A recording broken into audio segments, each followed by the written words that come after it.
towards Innovation Week. It's going to end with main events next week in Dodoma. And we're going to have incredible events there as well. So if you have joined today, specifically for this session, I want to welcome you to also check online and have a look at the other events that are going to be happening in Dodoma, because those events are also going to be live streamed. We are live here right now at the JNICC in Dar es Salaam, and we have exhibitions happening, we have workshops and conversations going on. And what I want to do right now is take you through this space a little bit to give you a feel of what's going on here at JNICC. And what I'm going to do with that is I'm going to take you through the booth so you kind of have a look and have a feel about not what you're missing, but what you are a part of, right? First, we've got booths happening in two different sides. We've got, right here we have Shule Direct. And Shule Direct is really an application or an innovation for children, looking at how can we start learning differently, addressing education challenges in Tanzania. And the great thing about it is they're online. So what that means is it's not necessarily just about one area, we're talking about scale. When we're talking about innovation, we're talking about how do you scale? You're not just creating a solution for a small community, you're creating a solution for a country. Shule Direct, wave to the people online. Hi. Hi. Welcome to Shule Direct. Thank you very much. So go online and check out what Shule Direct is doing. And then we have Education Tech Company Limited. One of the themes of Innovation Week is innovation for, to future-proof education. As you can, there's been a conversation about how our education is outdated. And we know that there are things that have to progress. We have to think differently. So I just showed you Shule Direct. Right here we have the Education Technology Company Limited. And they're also online, giving tutorials and so on and so forth, really making sure that people can use the digital space to learn better, to progress better. Okay, so wait for people online. And next we have TAI Tanzania, we have Fundi App, Fast Hub Solutions, and I'll tell you more about them as we proceed. But right now, in this moment, we are about to head into the door to start our conversation. This is none other than Innovation Unplugged, led by VODACOM Tanzania. Innovation Unplugged is really about, got to take my book right there. Innovation Unplugged is really about conversations about the past, the present, and the future outlook of Tanzania. What is the role of innovation in pushing our country forward? And we love the fact that you're online. One of the things that I'd love for you to do is also engage, ask questions, comment, and so on and so forth, so that we make sure that you are also part of the conversation. We will be looking out for those to see how we can make sure that you're engaged and your questions are answered. On this side, with booths, we have Vodacom Tanzania, we have UNICEF, we have NMB Bank, and so on and so forth. Now, considering our event right now is led by VODACOM Tanzania, I would like to pass by there and kind of have a look at what's happening here. VODACOM, karibuni sana. Good morning. Good morning. How are you? Innovation Unplugged. What do we have here? We have here different products and services. Different products and services. Yes, we have smartphones, internet for offices and for homes. So basically, for those who could not come to your offices, you brought it here. Yes. Phones, internet services, but at the same time, one of the things that we know is Vodacom is one of the most innovative telco companies on the continent. So it is a pleasure to have you here. Thank you. And you are definitely taking on the next panel. Yes. Right? Perfect. So that was Vodacom Tanzania. And this next conversation, like I mentioned, is led and organized by VODACOM Tanzania. So you'll get to hear a lot more from VODACOM's MD, as well as a few other people on what their thoughts are about, innovation as a whole. Over here we have Neurotech Company Limited. Neurotech, what do you do? Let me know so I can let people know. Sisi Neurotech tunatengeneza akili bandia. Akili bandia. Yes, kwamba tunaipa mashine uwezo wa kufikiria na kufanya maamuzi kama binadamu. I say, wanatengeneza akili bandia. Yaani wanazipa mashine uwezo wa kufikiria na kufanya maamuzi kama binadamu. Guys, 10 years ago, we could not be having these conversations, but now we are. This is exactly how fast innovation is taking us as a whole. We have DTBI. I'll see. Caustic. This is the booth for DTBI and Caustic. Commission for Science and Technology. That Technohama. Karibuni sana. Let me know what's going on here so I can let people know.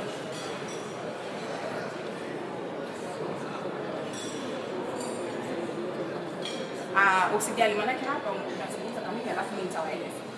Lakini kitu ambacho nataka kuwaeleza ni kwamba Innovation with Tanzania is co-partnered. Yani one of the 3 key partners ni Caustic, and this exactly is the booth right here. I will come back later to let you know what's going on in this space. Karibuni sana. And we also have Bitcoin. One of the things that we know is the conversation about blockchain is taking over the world, right? And conversations. We have Empower Limited. Empower Limited is very much connected to Empower Limited is very much dedicated to capacity building, to strengthening capacity of not only young people, but the country as a whole. They've got this generation empowerment flag. What do you have going on here so I can let the people know? So we're in the youth department basically, and we have a program. It's a mindset restoration program for young people, where we have partnered with the University of Dar es Salaam. And we are enrolling final year students to expose them to the these basically 21st century skills. So basically what you do, you have a program that's... So we have a program at the University of Dar es Salaam. A program at the University of Dar es Salaam. So if you're a student, look out for that. Yeah, sure. Where we train them and expose them to things such as emotional intelligence, education, how can they grow when they kickstarting their careers. That's incredible. But most importantly, how can they jump from university straight away to their careers. Exactly. So what they have is a program in universities that are taking students through skill development activities to help them gain the different skills that they need to be successful in the job market. Because one of the industries as well. And exposing to the industry as well, so they can understand what to expect when they leave. Because one of the biggest conversations and challenges we've had is that youth are not employable. Wanafunzi wanatoka vyuoni kwa mamilioni every year, lakini wakitoka huku kazi haziwiani na wanachokifahamu. So what Empower is doing, you're filling in that gap and making sure that they're ready. Through the public-private partnership. Perfect. Cheers. All right, so go online and check a little bit more about what Empower is doing. Now, I want to come back here to this space about Bitcoin. What I mentioned is that blockchain technology is taking over the world with regards to fintech and how we transact as humans as a whole. Man, this thing is going fast, and it's very fast. Yeah, and it's skyrocketing. So let us know exactly what are you doing. Okay, so a lot of people are into Bitcoin. Yes. In the social media, they frequently talk about Bitcoin and cryptocurrency. Yeah. And most of the youth are into the cryptocurrency scams. Yeah. They put their money there and their money gets lost. So after the money is lost, they have no interest again to hear about Bitcoin. But so you've talked about a challenge that you're working on solving. The issue is a lot of youth are talking about Bitcoin because it's a trending topic. Yeah. Ukienda Instagram, that's all you see. That's all you see. So unakuta kuna ile FOMO, you want to get involved. So a lot of young people are putting their funds online into Bitcoin, but they have no idea how to make it work. And so a lot of them are losing their money. And that's why you're here. Tell us what you do. Okay, I'm also here to show the youth. We are talking about unemployment. Yeah. But there are a lot of employment, as you can see here. Right. A lot of job opportunities. Online. Yeah, online and physical. Yes. For example, I'm an accountant. Yeah. So you see cryptocurrency accountant needed somewhere. Where are they? Cryptocurrency is not being taught in schools, in the university. It's not yet in the curriculum. Right. So by being here, I tell them, if you're involving yourself into the Bitcoin, not going to the scams, become a blockchain developer. You see Chinese advertising. Absolutely, I love that. So there are a lot of opportunities in cryptocurrency, in blockchain. Yeah. The issue is we have an information gap, we have an awareness gap, we have a capacity gap. So that's why you're here, block tech. Yeah, and I love the fact that you're a woman. Yeah, because I'm a mother.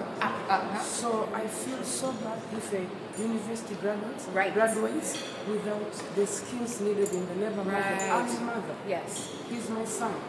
Wow.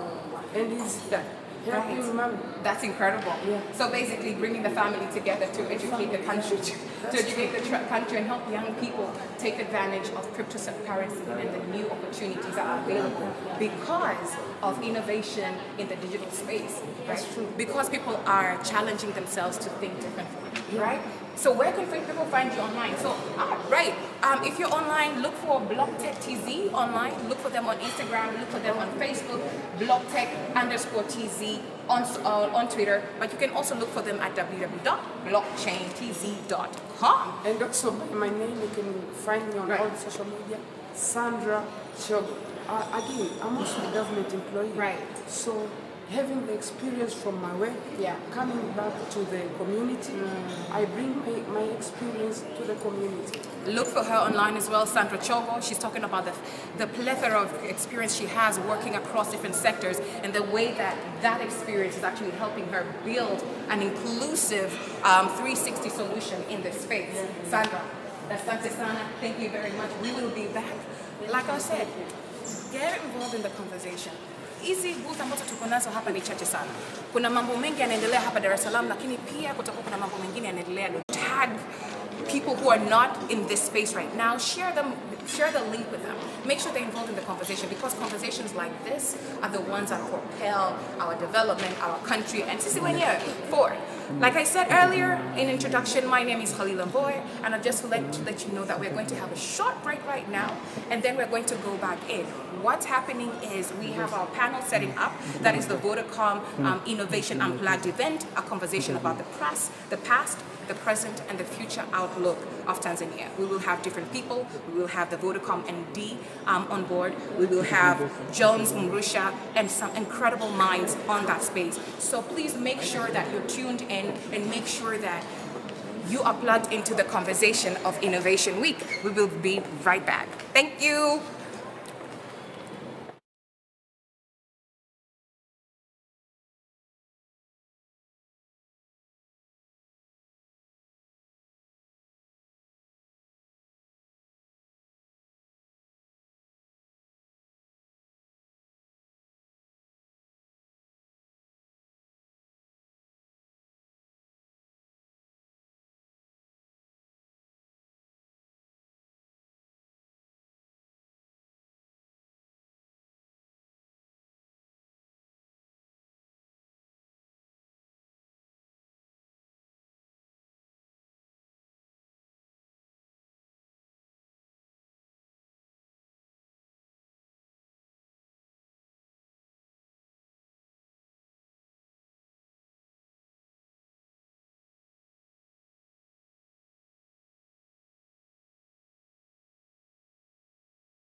I hope you are well and you have had a vibrant event this morning. My name is Khalila Boy and I will be the moderator for the next session, that is Innovation Unplugged, a conversation about the past, the present and the future, led by VODACOM Tanzania.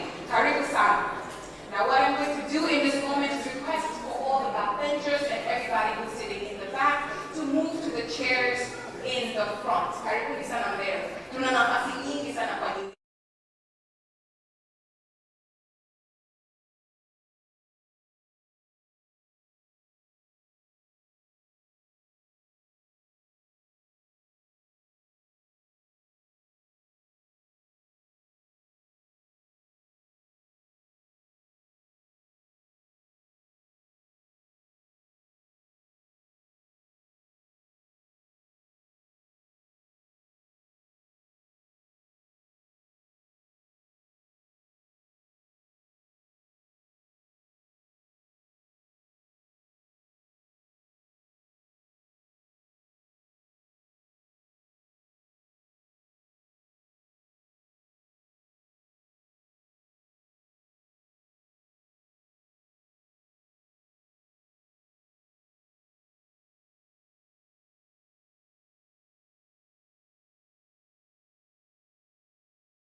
Over and over again to a point that it becomes a monologue and we become a bit apathetic to it. So as we warm ourselves up, I'm going to ask that we shake our shoulders a little bit. Shake your shoulders, shake them. And then I'm also going to ask you to do this thing where you put your hands together. Like make your left palm meet your right palm. Come on, let's go, let's warm it up.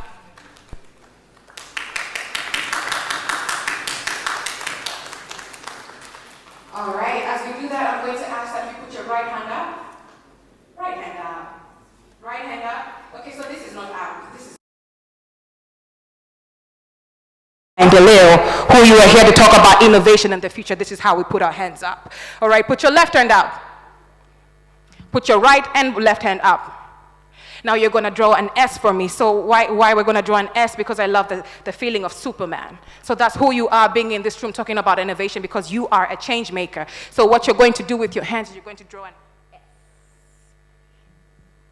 All right, that was good practice, right? Now this is not an S. This, no. We are joining a time in history where the decisions and conversations we have here will propel our country forward. And when we are change makers like that, we don't make an S like this, we make an S. All right, let's go, let's make this S. 1, 2, 3. Now I'm going to add something else to this. When I say innovation, you're going to say Tanzania. All right, we're going to practice. Innovation. Innovation. You have to say it like you believe it. It needs to come from here. Innovation is no small thing, right? It's been changing our world and it will be changing our world faster as time progresses. So when I say innovation, you say? Aha. All right, now I'm looking for some energy. Innovation. All right, I'm not going to use the mic because I need you to see the kind of energy I'm looking for. Innovation. It needs to come from here. We're warm, we're getting there. Innovation. No. I need somebody to give me an example. Say innovation. Let me show you as a Tanzanian young woman how I'm ready. Talk to me. Give me innovation. Innovation. Tanzania! Innovation. Tanzania! Innovation! Tanzania. Right. Thank you, ladies and gentlemen. Now we're going to do that and draw the S at the same time. So 1, 2, 3. Innovation. All right. One more time. Innovation. Thank you very much, ladies and gentlemen. Now I'm going to ask you to take your seats as we get ready for the next conversation. Please bring the energy forward. This is Innovation Unplugged, a conversation about the past, the present, and future, led by VODACOM Tanzania. Like I let everybody online know, you can engage. Please comment, share questions, as well as share the link with anybody else who you feel is not on board, who must be part of this conversation. I'm going to also insist that everybody in the back move forward. If you have a chair in front of you, that chair has your name invisibly written on it. That is the chair for you, so please feel free to move forward. All right. How are we feeling this morning? Tanzania, how are we feeling this morning? We're feeling super excited. I like that. Tanzania, how are we feeling this morning? Now we're going to warm this up. Tanzania, how are we feeling this morning?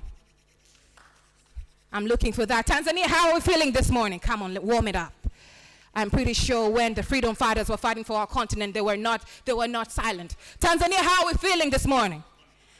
All right, and now we're gonna clap this up a little bit. All right, let's start. Take it slow, because that's how innovation started. When people started talking about innovation, everyone was like, and we were slow to catch up, some people thought. But then now what is happening is our pace is fastening, because we refuse to be left behind and refuse to leave anybody behind. So give me a hand clap that is dedicated to you. So give yourselves a hand clap for being part of the conversation. 1, 2, 3, let's go. Let's hear it. Come on. Wonderful. All right, thank you very much. As I started with saying, my name is Khalil Mboy, and I will be your moderator for today. I don't believe a conversation about innovation, about progress, about entrepreneurship, about the future should be taken lightly, and I don't think we should have it in bored tones and in monotones, because it's a massive conversation that should not only engage our minds, but it must engage our hearts for it to be meaningful and impactful, right? So without further ado, I'm going to start our conversation this morning going. And I'm going to keep reminding you, if you see something or you hear something that stands out to you, please share it online and make sure that everybody else who is not here takes part in the conversation. Please share it with your families. Please make sure as many people as possible are plugged in, even though our conversation is Innovation Unplugged. Get the joke? Plugged in, unplugged, okay. All right, so without further ado, I'm going to invite our first speaker for today. And the first speaker for today is none other than Jones Mrusha, who is the founder of Innovation Hub 255. Innovation Hub 255 is one of the hubs here in Tanzania, and John Mrusha comes to us with a background in the innovation space, having trailblazed and inspired over the years. He is a change agent working towards realizing the dreams of social innovators in the digital economy, on fighting extreme poverty, stimulating entrepreneurship, and inspiring other change leaders with a focus on grassroots innovation. Experienced leader with a proven track record in developing, managing, and executing open innovation programs between startups with banks and telcos, and also respective organizations. I cannot speak enough about John Mrusha. When he comes on stage, you'll get to understand the kind of experience and value this man has had on this ecosystem. And that means makofi yenu hayatakuwa ya kichoyo, because we applaud each other for doing great things. Jamani, a hand of applause for Mr. John Mrusha. Habari ya asubuhi. As told people, we have problems with the mics. Every time we come up, we must adjust a little. It's great to see so many familiar faces, new faces, and the diversity in the room. I almost returned back to Alex when I saw Mama Rosemary's in there. I was like, I thought you hate me, but not this much. All right, so I was asked to come touch on the past, present, and the future. But to be honest, I think the future would rather be a dialogue, and the people that we'll have in this panel, and I see the room, they'll be probably more capable than some of us to talk about it. But maybe we can look a bit at the past and remind where, as an ecosystem, we do come from. So, I know you've done enough exercise, but I didn't know that the planners do have a session to work out a bit after chai before me, so I had another one already planned. Traditionally, the Global Innovation Index has been done by WTO and other bodies, and of course, it's very hard to fit all the markets, all the countries into these categories, because there is a lot that goes into innovation ranking and indexing that are also linked with like social, economic, and political issues. So in the grassroots movement of innovations, they are slowly forming a very controversial but equally acceptable ways to actually rank innovation in respective markets. So you don't have to look at the definitions of them. The words are the ones that you probably use every day. If we have to ask the question today, and again, hands will be raised, where do you think we are as an ecosystem? Are we at level 1 where we classify ourselves as beginners? Do we consider ourselves to be builders? Do we consider ourselves to be experimenters, connectors, or experts? Should we do hands? Edwin, agree. So all of those that think we are beginners, raise your hand up. Nobody in the room. Cameras. The other way, not me. Those that do think we are builders at level 2, hands up. At least 1, 2, 3. Experimenters? Interesting. Experimenters, you can put your hands down. I want to see the experts. 0. None. Even 1 to encourage me. All right. Let's get to it. So if you look at extreme end of the spectrum, when we look at beginners ecosystem and experts, you could choose to look at so many players in the ecosystem and how do they contribute or play.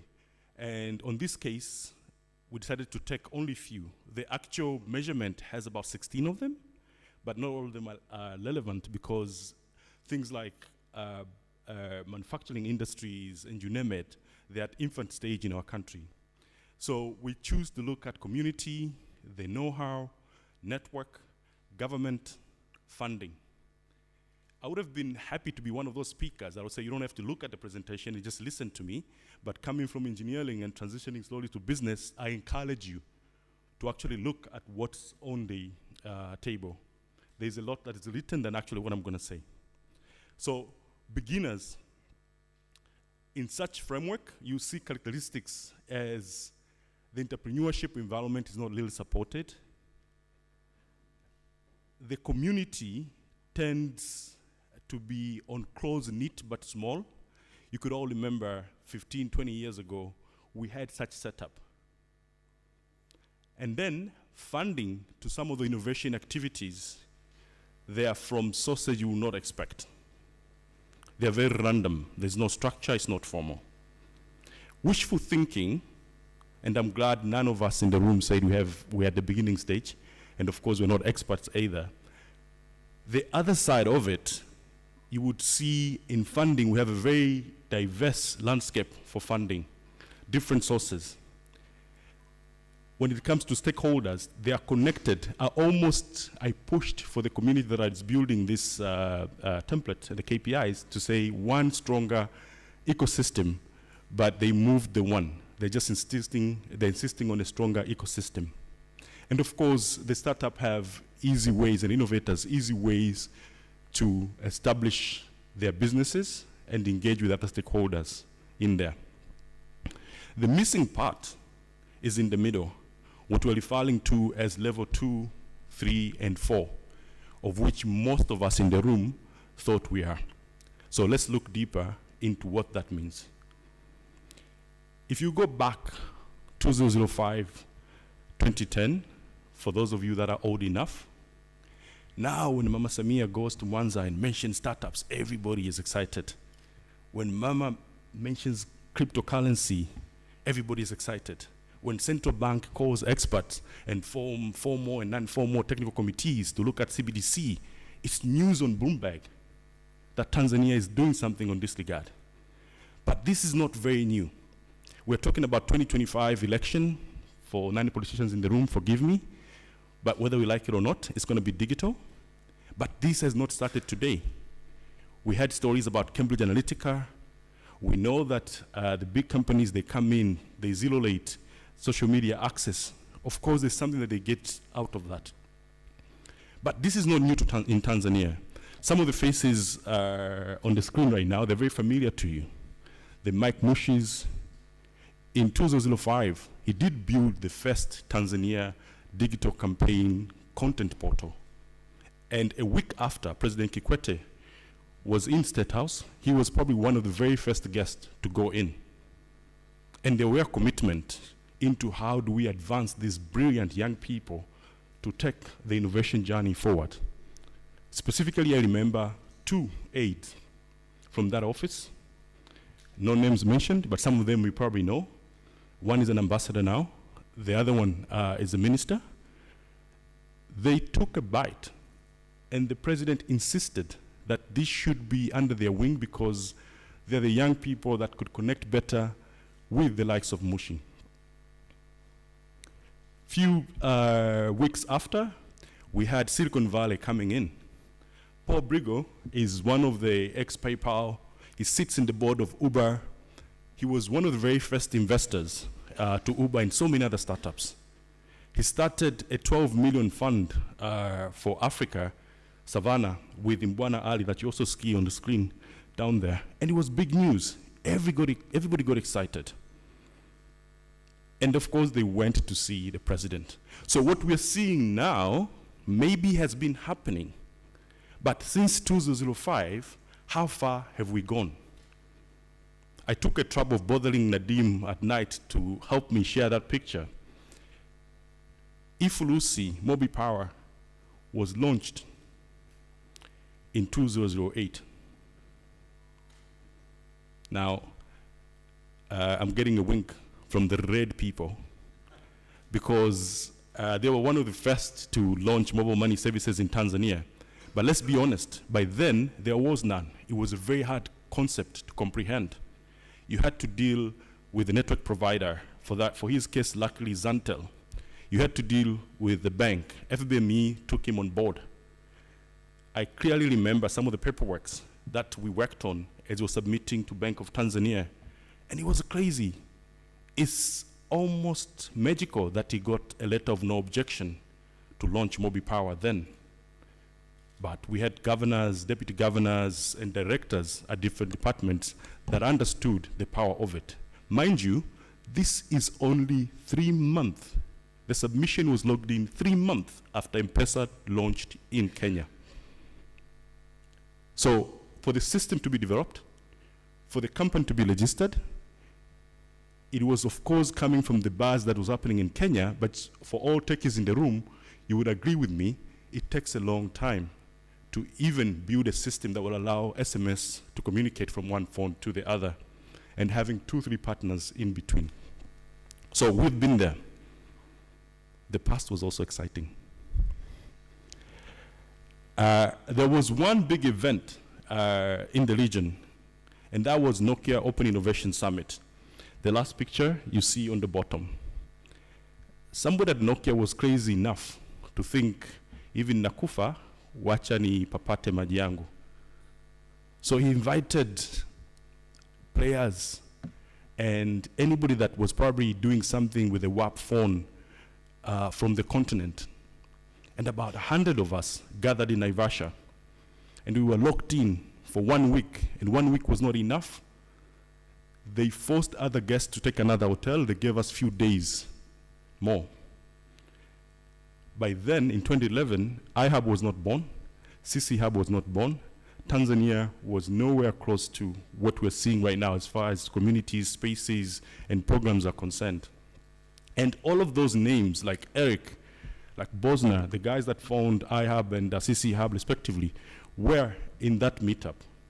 And there was a lot of brainstorming on what 2020 would look like. I still have some pictures I'll share on Twitter at some point today. So we've been there. Nokia sitting in Finland, they were able to identify who in Tanzania does something with WAP, doing some development. And they would invite them in. Now, when we look at level 2, we're looking at builders. In 2010, going forward, there were ad hoc events, meetups, small gathering of techies and other people that loved to build stuff, meeting for Nyama Choma and other things.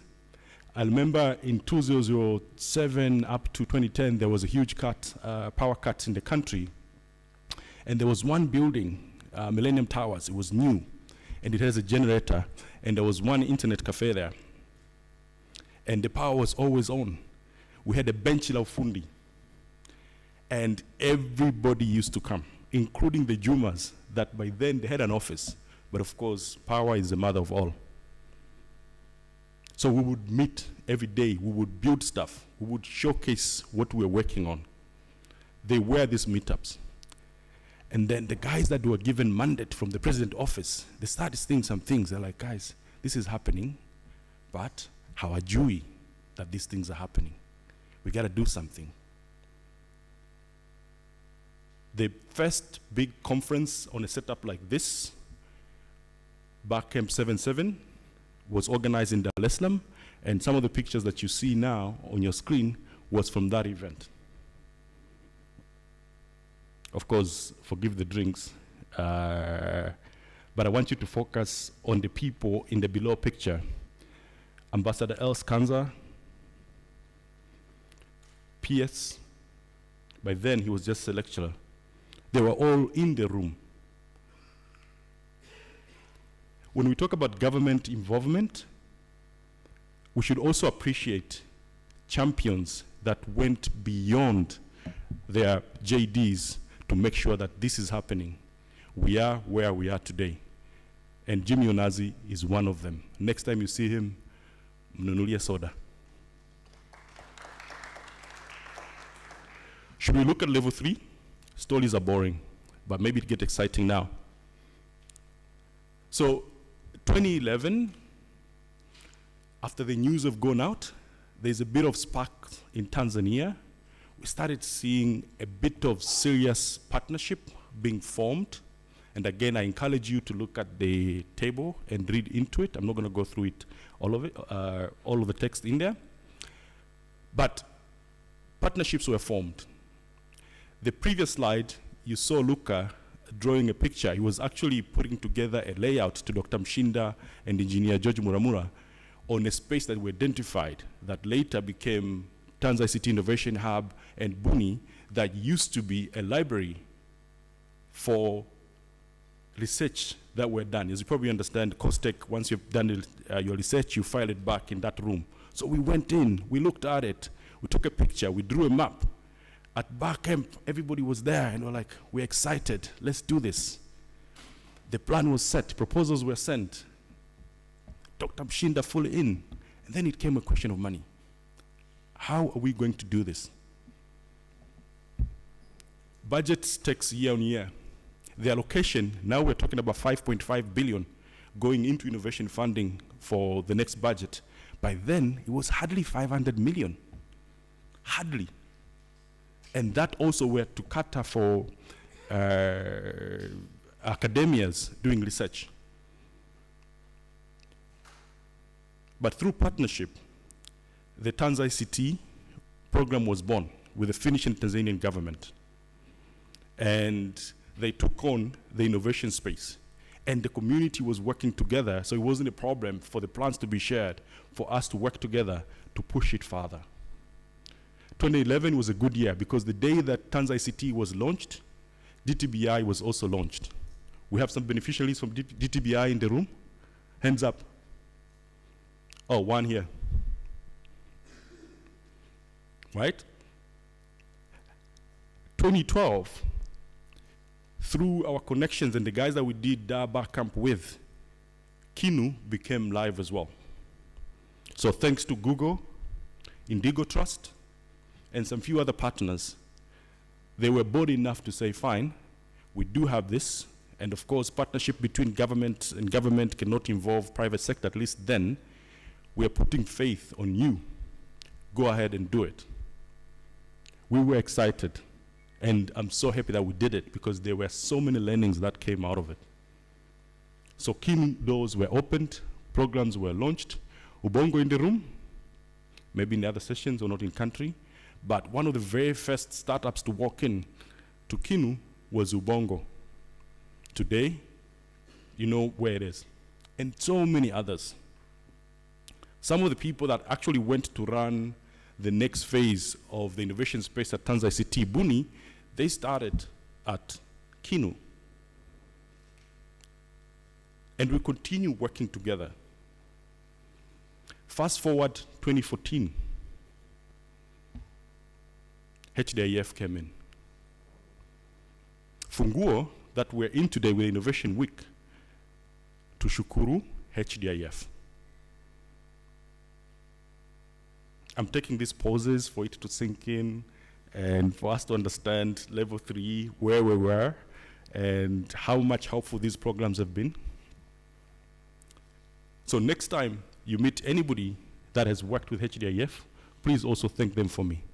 If it's Joseph, buy him a beer.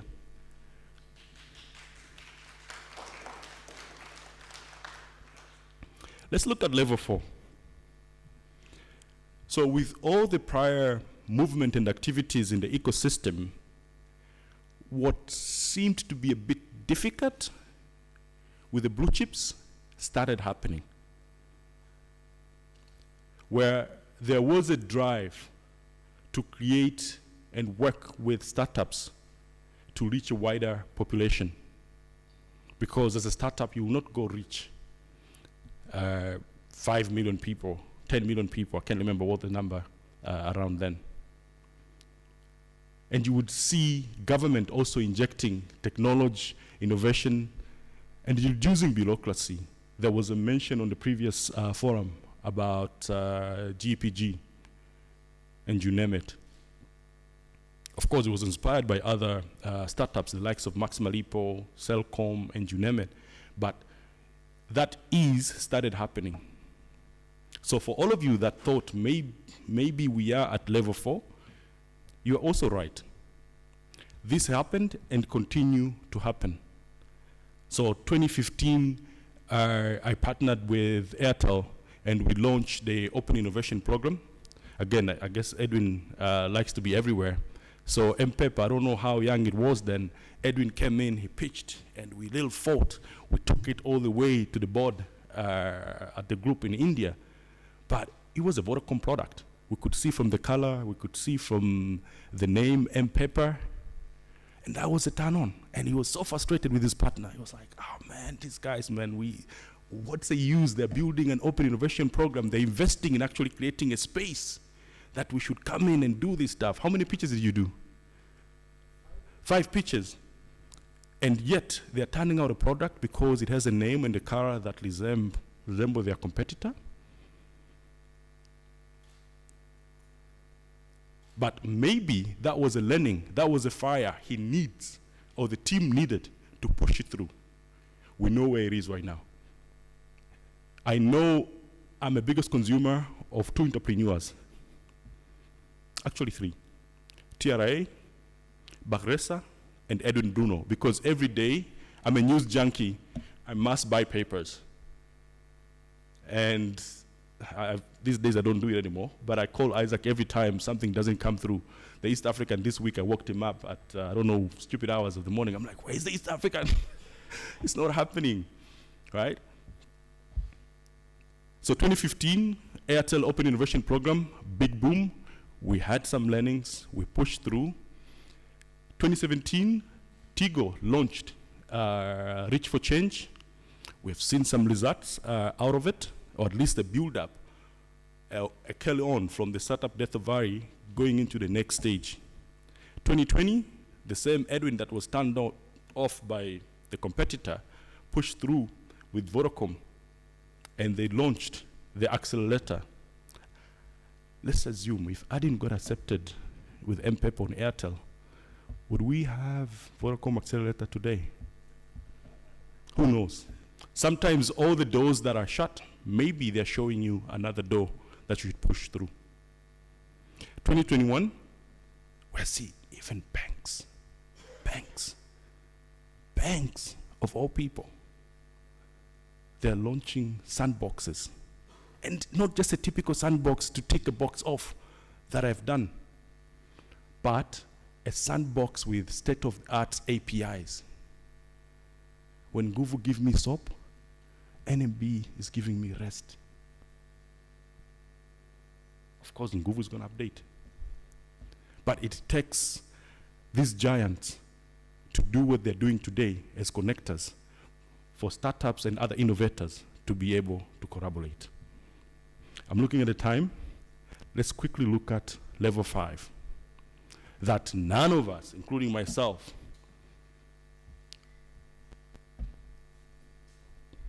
think we're not there yet.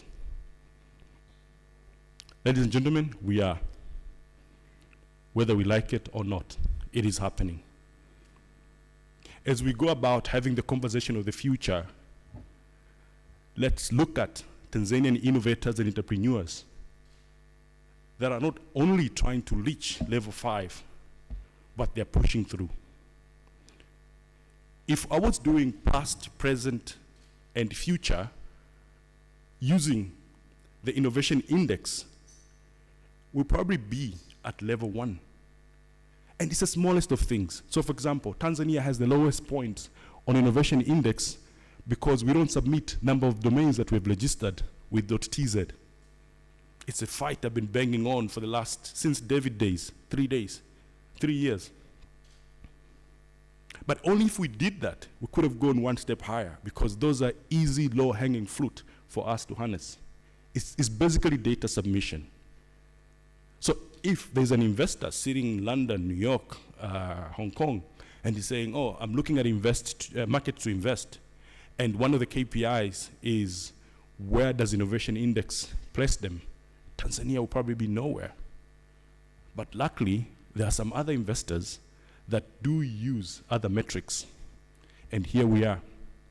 We have the likes of Jibu, Coppergas, you all know very well. We had, on the same venue, we had 2 following event with GSMA. And the first year, Coppergas was a prototype that, wasn't even working on a demo, right in this room. The following year, GSMA stick in town. Coppergas was advanced. They were not showing casing on stage. They were saying, come to Mwananyamala, I will show you woman who buys gas for shilingi 500 to cook ugali, the rest jioni mzee akirudi. People that would call a traffic officer, Baba gesi meisha, he's buying from Morocco Junction to cook at the police mess. It goes on and on. Ramani, East Africa Fruits. After, there was a talk before on device financing and leveraging data. I love it, but it limits the access to it. The barrier to entry is so high. The other side, when you report that to CRD, Credit Reference Data Bank and bureaus, Kenya is happening in Tanzania, where you would have people with bad score just because they haven't paid 30,000 that month for their handset. But EFTA is saying, no, we're not going to do this. We'll give you the equipment. You work on it, pay us back. That's innovation. No bank dares. Bank will say, here's your tool. Bring us collateral. and then find money to work on it. If you fail, we'll come take the tool and the collateral. Believe me, I've done my best share of banks to know this is happening on the market, and sorry for my friends in banks. All of you guys, from corporate investment banking to microfinance. But EFTA is innovating a new model. And I guess the most obvious, NALA. Remember what I said before in the first slide? When we have Paul Brego in town and he brought a 12 million funding at a ticket of anything from 20 to 250, we were excited, it was big news. He went to meet the president. Meetings were scheduled. A 45 minutes conversation. Nilisubiria pale FM as they go in and they're coming out.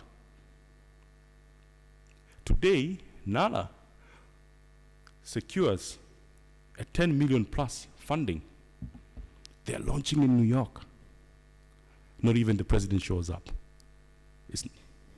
At least the ministers were there, people that we're looking at. But this is to say, from 12 million, you've celebrated multiple countries meeting multiple presidents, to 10 million today, and the ministers do come for your launch. It's not a big deal, but it challenges us to think maybe it is not the 10 million we should be aiming for.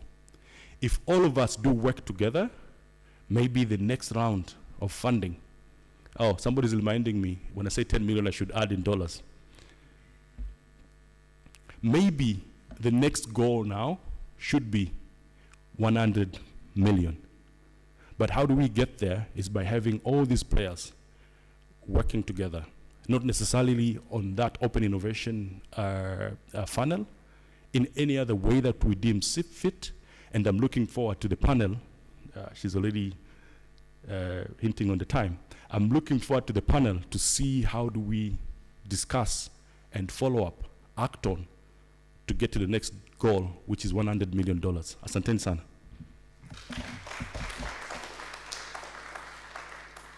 What a journey. What a journey. Jamani, ipigeni makofi. Tumetoka mbali. I'm looking forward to the next generation, or our children sitting in this room, and I'm wondering what kind of conversations they will be having then. Will they be talking about being experts, or there'll be another stage past experts? I have a feeling. So a hand of applause for that, and thank you for sharing the past, because it's easy to think that we're not moving, but when you share, when you get to hear about how far we've come, you get to appreciate the journey and all the work that so many have done to make sure that we are here having this conversation today. So a massive round of applause to all the trailblazers. Let's give them a hand of applause like we believe that the work they did was great. To all the first private sector partners who said yes, to everybody who said yes, to everybody who dared pitch, to the parents who did not smack their children for daring to say they want to be a startup and not work at a bank. Because those are things, Mzazi wako anamwambia, I want to open a startup. You want to do what? A start who? Where? So those are social challenges that were there. So a massive hand of applause to the courageous ones, the ones who set the stage, as you also applaud yourself for taking on the work that they've done forward. Makofi jamani. Sio ya kishoyo. Let's hear it. Yes, yes, yes. Now, I actually wanted to take a few questions after your presentation. Now, considering time, and I want us to be able to partner with it effectively, I'm going to look for two questions, thoughts and comments that would have been triggered by the conversation, by the keynote address from the panel, by Jones Marusha. Maswali mawili, anybody? Anybody? We've got a question here from a gentleman right there. Then, of course, I'm going to look for a lady. Perfect balance. Thank you very much for making my job easier. We're going to start with a gentleman right there. You're going to stand up, state your name, where you're from, straight to the question. And then we're going to take both questions back to back. I'm going to just hand you the mic. You've got one right there. Okay. My name is and friends of John's. So I wanted to know, Jones, when you said from level 1 to level 5, a lot of us were thinking maybe you're in level 2 or level 3. But being a player in this sector for as long as you have been. You've walked us through the path. Why do you think that is the case? Where do you think the disconnect comes, that we think we're in level 3, but actually we have people doing stuff at level 5? Where's the disconnect? And I think most of the time when you hear conversations around the ecosystem, there always seem to be conversation around the grassroots problems, funding, these places not being run properly, hubs and stuff like that, but not conversation at this particular level. Also, if you have an insight on that as well. Thank you.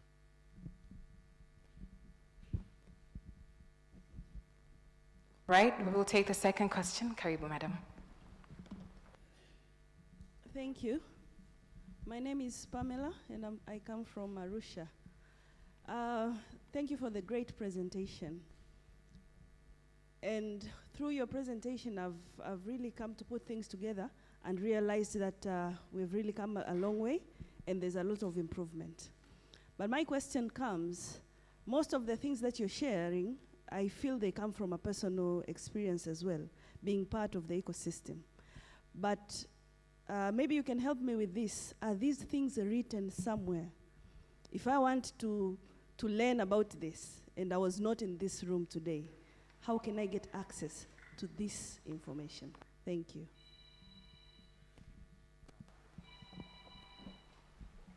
All right. I don't know how to switch on mics, so I'll use the one that is on. Very good questions and thought-provoking. To Mark, I think one thing that I failed to communicate is we're making a big mistake by trying to fit in an ecosystem or label innovation stage progress by trying to find one box that comes in. It doesn't matter what market you are in, you can be at all levels of innovation ecosystem progress. And that's where our friends in South Africa, Kenya, Nigeria, Egypt, they're very good at. They're showcasing their Nalas, their Ramani, their Jibu, and you name it. They're showcasing their HDIF opportunities, their Funguo. Yet, whenever, and I'm glad that you put a disclaimer, you're my friend, but you can see the conversation that is ongoing on Twitter, where when a startup is mentioned, the debate is it tech, non-tech? Oh, what startups? Then we look for those that are level 1, showcasing as an example. I think as an ecosystem, it is sisi wenyewe. Na for those that are streaming, tuongee Kiswahili kidogo. Ni sisi wenyewe wa kuamua kwamba tuko nao wale ambao South Africa wanao, Lagos wako nayo, Nairobi wako nayo, Cairo wako nayo, na tukiwasukuma hao na sisi tutaenda mbele na tutawavuta wawekezaji wengine kuja kufanya vile ambavyo inabidi ifanyike. Tuache kuangalia hapo katikati. And that's the point I was trying to put across. I'm saying all of us here, including myself, we don't think we're at level 5. But when I go look at other countries, what they're qualifying as fitting on level 5, they meet almost every other criteria with the logos that you saw before, with the activities that we're having right now. Maybe even ours is even better. Lagos is one of the most segmented ecosystem. It's tribal, it's government versus youth, it's competition between telcos and banks, competition between telcos themselves. I've worked on an innovation program with Etsalat, and it was crazy. Crazy. So tukiamua sisi, tunaweza kuprofile. So tuamue kufikiria kweli kuna beginners, tunafanya nao vipi, alafu pia kuna experts at level 5.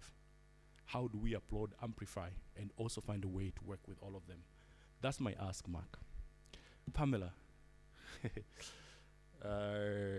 asante sana kwa swali zuri, and it's a challenge kwa kweli. there's a lot of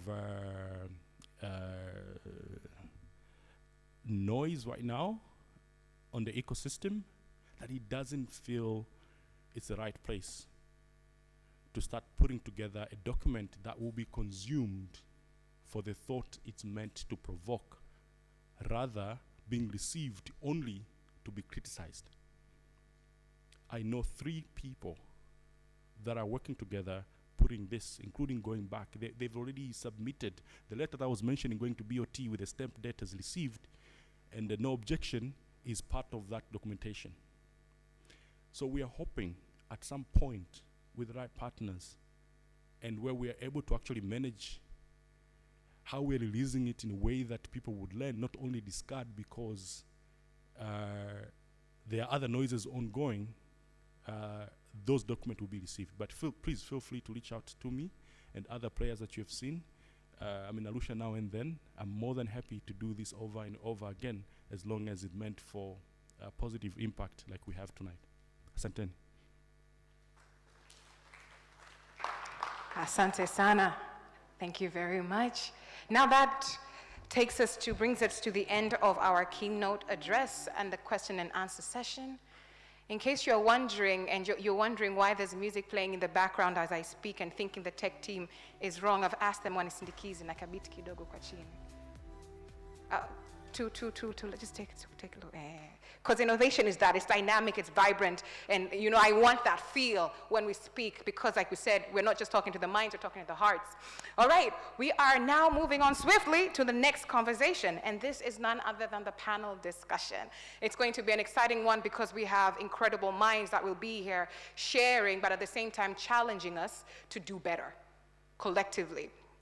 Now before we start, I want to ask you all something.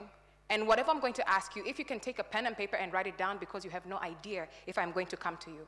We shall not do raise hands. So just probably take a pen and paper and write it down, and then we will engage in the future, or later on. I'm going to also ask the panel to think about it. I'll repeat it when you're up here, because I'm going to ask you the same thing. Now, this question is something quite exciting for me. When I see it, it made me, I was up a lot of last night trying to think about an answer for myself. And the question is, can you make a bold and exciting prediction for the future of Tanzania in innovation and tech? You personally. Because most of the times we expect experts to do that. We expect the panelists to do that. That's our expectation. But you individually, what would you think, if you were to make a bold statement, what bold statement would you make about the future of innovation and tech in Tanzania? Fikiria. Je, future ya innovation and tech in Tanzania kwa mtazamo wako itakuwaje? Right? Ifikirie, ichanganue, tutarudi baadaye. Maana tunasema kila mtu hapa humu ndani yuko part of the conversation. And with that, I'd like to bring up my panel. As I bring up the panel, I am going to ask that we practice putting our right hand and our left hands together. And perhaps before I call them up, I'm going to ask that we do that exercise right now. And it's a bit of a warm-up before we engage in the conversation. I'm going to also ask that we take our phones out and get ready to tweet, to share anything that stands out for us with those who are online. Hashtag Innovation Week Tanzania 2022. IWDTZ 2022. You can also tag Funguo program online to make sure that people can also follow the conversation on the Funguo program page. Sawa sawa. Naomba kwanza tuanze yale mazoezi ya kupiga makofi. Naona hapa kuna mazoezi ya kupass maji, na mazoezi pia. Ni mazoezi pia, because literally you have to. All right. So let's warm up a little bit. Ladies and gentlemen, walk with me here. All right. Warm it up. Warm it up. Wanafanya ile 1, 2, 3, I'm not going to do that. Let's warm it up. And I'm going to say innovation with Tanzania. We're going to clap and make sure the ones outside hear us. Deal? Is that okay? All right. Innovation! Tanzania. That was fun. We were just testing the waters, all right? We were beginners there, all right? So 1, 2, 3, let's go. Let's warm it up. Let's warm it up. Innovation! Well done. So basically, when I bring up the speakers on stage, I'm going to expect an enthusiastic round of applause, just like the one you gave me right there. First, to bring to the stage, I'm going to bring Dr. Flora Tibazarwa, who is the director at Ecotech Limited. A hand of applause for Dr. Flora. She's a she has director level capacity in research, science, technology, and innovation management. Strong professional skills in sustainable development, capacity building, strategic foresight and planning, biodiversity, environmental impact, strategic environmental assessment, environmental auditing, and several other sectors and areas that I will not finish mentioning right now. Jamani makofi kwake. Wanaosema wanawake hawamo, tumo vibaya mno. Next, I'm going to ask Madam Rosemary Mwakitwange to the stage. She is a senior international development community. The muscles refused. Jamani, a hand of applause to the gentleman. Asante sana Mr. Waisa. Shukrani. There are very few such gentlemen, right? Jamani, vijana ndo mfano huo. Msiige tu zeros and ones. Kuna mambo mengi. All right. Without further ado, our conversation today is really looking into, like I said, a conversation about the past, present, and future of Tanzania, which has been started off very well by Mr. Mrusha. We're looking at the fourth industrial revolution. It is happening now, and we can all agree that we cannot afford to be left behind. We have several questions, and most of the challenges that we are facing are not challenges that can be answered by a one-off answer or a one-off solution. There's no tick-in-the-box solution in here. We are facing quite adaptive challenges, and we have to work together and think outside the box to make sure that we're finding solutions that are not only sustainable, but effective and impactful, right? And with that, we have to engage in such conversations. It's not about us sitting in our own spaces and thinking that we're finding answers for ourselves. We have to be open to be challenged and challenge one another. And that's exactly what we're going to be doing with this panel. I'm going to start by asking Dr. Tibazarwa to share your experiences in this space. You have massive experience in innovation in Tanzania, right? Could you please tell us about your role in innovation in Tanzania? Tell us about what you have seen. Tell us about the growth that you have seen. But also, given the fact that you have diverse and cross-border experience working in the innovation ecosystem, perhaps you could also share the lessons we could learn from different programs, such as the Southern African Innovation Program, which you have been working with in Namibia. So, what have you seen in Tanzania? What has our growth been? Also, what are the lessons that we could still pick up from the diverse experiences you've had on the continent? Karibu sana. And perhaps, Mr. Jones, you mentioned you don't know how to put on a mic. You just press. You press. I'm joking. Thank you. Thank you. Can you hear me? It's a big question. It's basically you're asking me to lay my life out for everyone to listen to. Jones, fantastic presentation. You showed a picture of one of the individuals, the champions, and I acknowledge and appreciate that Startup Association gave him the Lifetime Achievement Award, Dr. Mshinda. He dragged me to COSTECH. He dragged me to innovation. I'm a scientist by training, as you've heard from all the environmental curricula vitae. I worked with him, so it's not a long time, 4 years, 4.5 years.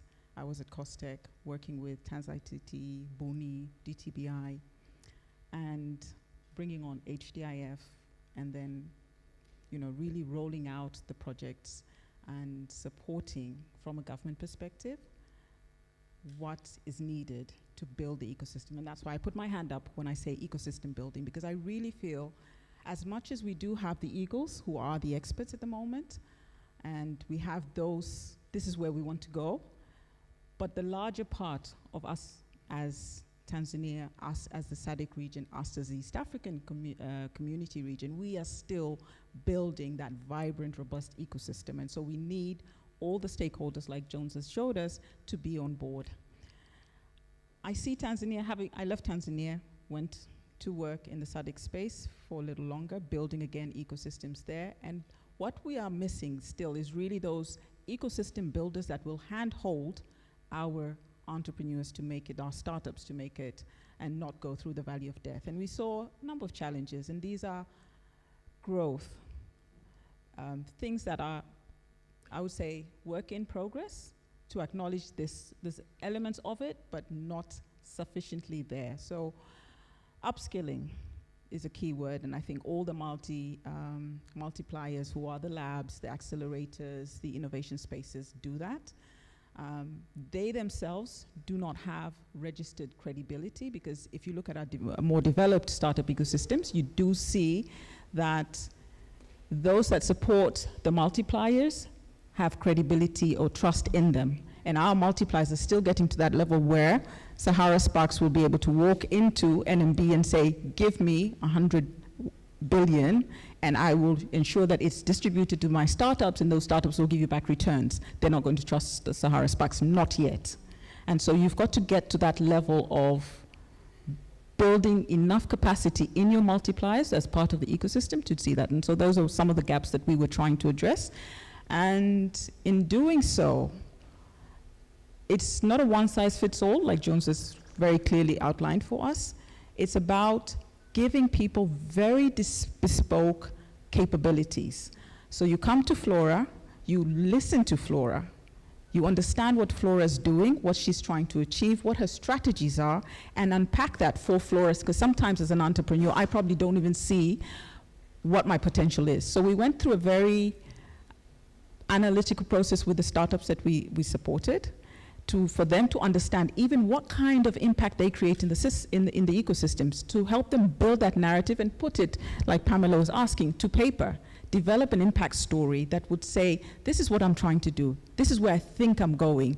And through that process, even a lot of them realize that, wow, I didn't even realize I'm doing this much myself. So going through a stakeholder analysis, understanding where your critical gaps are, what does the enabling ecosystem need for you to move to the next stage. So recently, ESRF rolled out for the Startup Association of Tanzania a baseline report trying to understand what would be needed should we want to go a startup policy and act.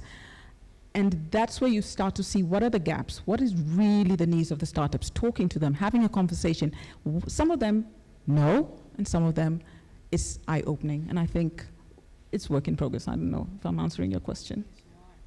Yes, you are. I'm hearing several different things here. You talked about upskilling. Normally when we think about upskilling, we think about the startups themselves, but you're also talking about the multipliers. That's the hubs, the people who are actually working or supposedly bridging the gaps, the information gaps, the skills gaps for the startups. And them, and also what I found very, sorry to say this now, but what's very interesting, and we talk to policy and we talk to government, but you find that government itself needs to understand, what does a startup need? What do they mean when they say startups? And I think we were having this conversation with Rose earlier, that what is our definition of startups? And I'm not saying that we need a definition, so we shouldn't put ourselves in a box, because it will be that moving definition. But government needs to understand what it is that this drive needs to get to be supported, policy-wise, tax-wise, financing-wise, even the big players who want to support startups in Tanzania, because our ecosystem is very different from Silicon Valley. I think we need to acknowledge that. Absolutely, and definitely that's why we have to innovate solutions that match our context and specific nuances that we face here. Something else that I've heard that will lead us swiftly into the next question is impact. Most of the times when we're talking about startups, and it's becoming a buzzword right now, impact, impact, impact. But most of the times, a lot of startups have no idea what that impact looks like, what impact they're creating, what impact they need to create, how to analyze it, how to communicate it, and so forth. So that is definitely something that we have to take home. Now, Madam Rosemary, I'd love to come to you. How have conditions, as per your experience, right? How have conditions over the years changed for startups, right? From people coming to market with new ideas for progress, and with these conditions, what do you feel, what do you recommend is needed and critical to build higher likelihood of success for the startups that are coming up? And when we're talking about startups, most of the times, the word, does it work? It works. It interchanges with... It works. I love that. All right. Would you like me to repeat my question? think I can follow you. Perfect. Asante sana. Jones, thank you. Thank you. Thank you, my brother. Good morning, everybody.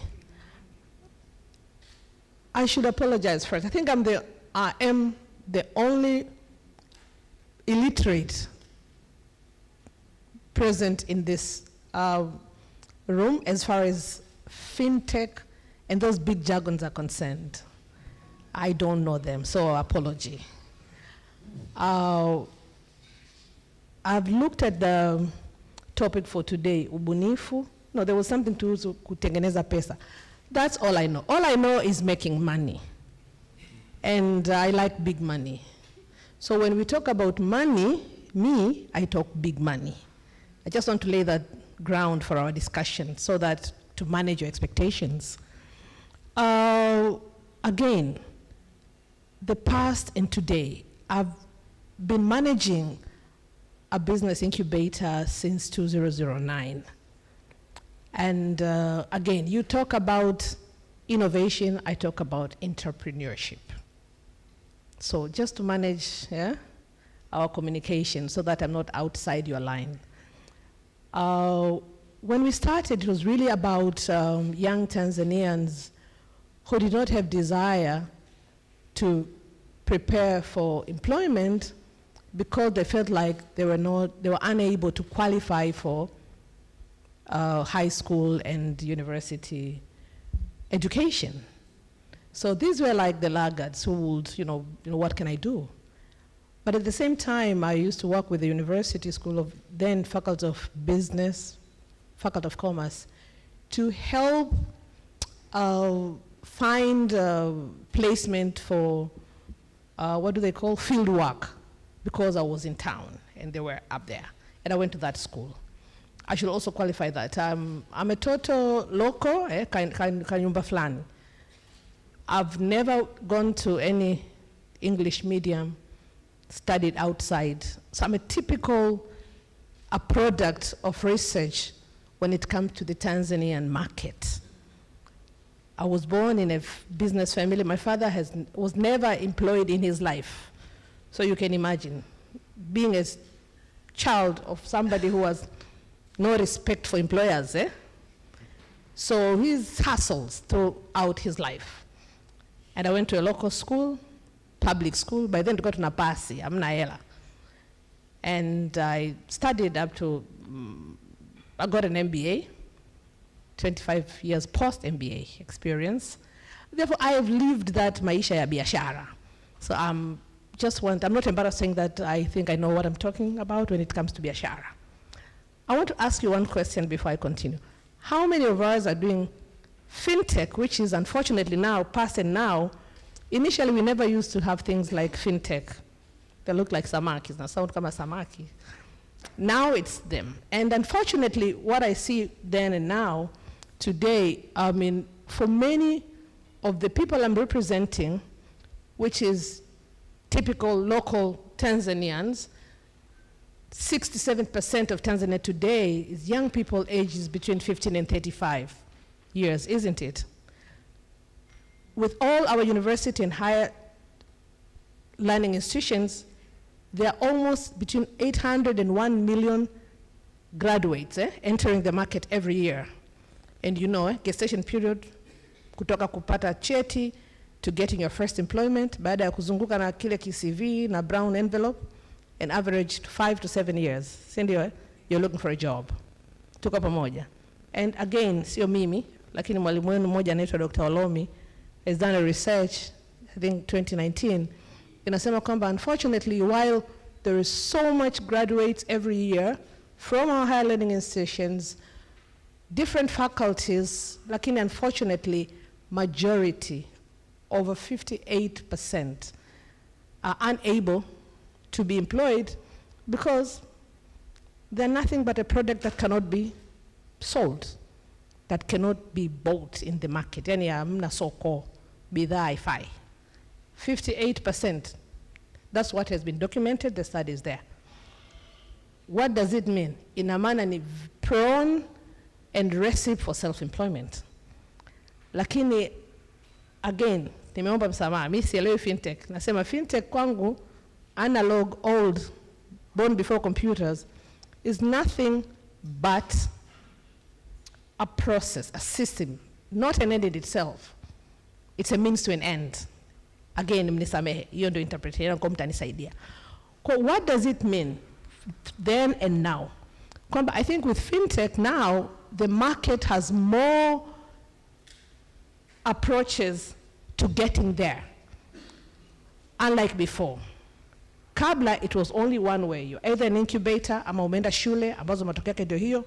Lakini mwisho wa siku, what you're looking for is not to stay at school or to tell all the stories, or to participate in whatever. At the end of the day, are you able to put food on the table? If you don't mind, mimi mswahili mwenzenu. How many of us tunafanya fintech na tumejiajiri na tunaweza put food on the table? Your hands up. I don't do fintech, but I can put food on the table. So it's fintech, like on innovation, innovation. Innovation. Now, right? that's how many of us, their thing is bringing food. Edwin, I know yours is bringing food. I'm not asking how much food, whether you're eating daga or how many of us? Naona wengi pale. Grace on Julius, I can see the Geary platform, I can see. So for me, talking about the difference today, the question remains the same, but maybe the answer is what will make a difference.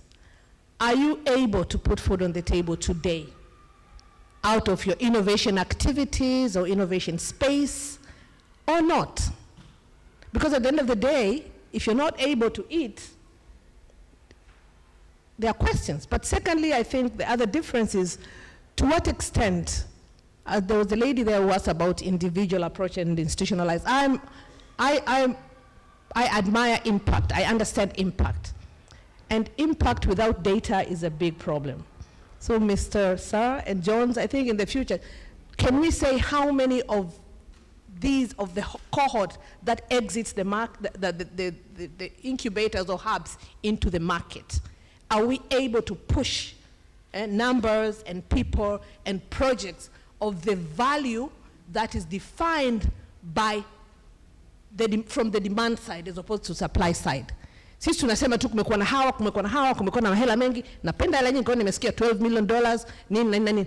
Lakini to what extent this whatever is able to generate opportunities na create enabling environment kwa vijana wengine wengi ambao hata hawako kwenye IT create kazi na kujilisha chakula. Are we together?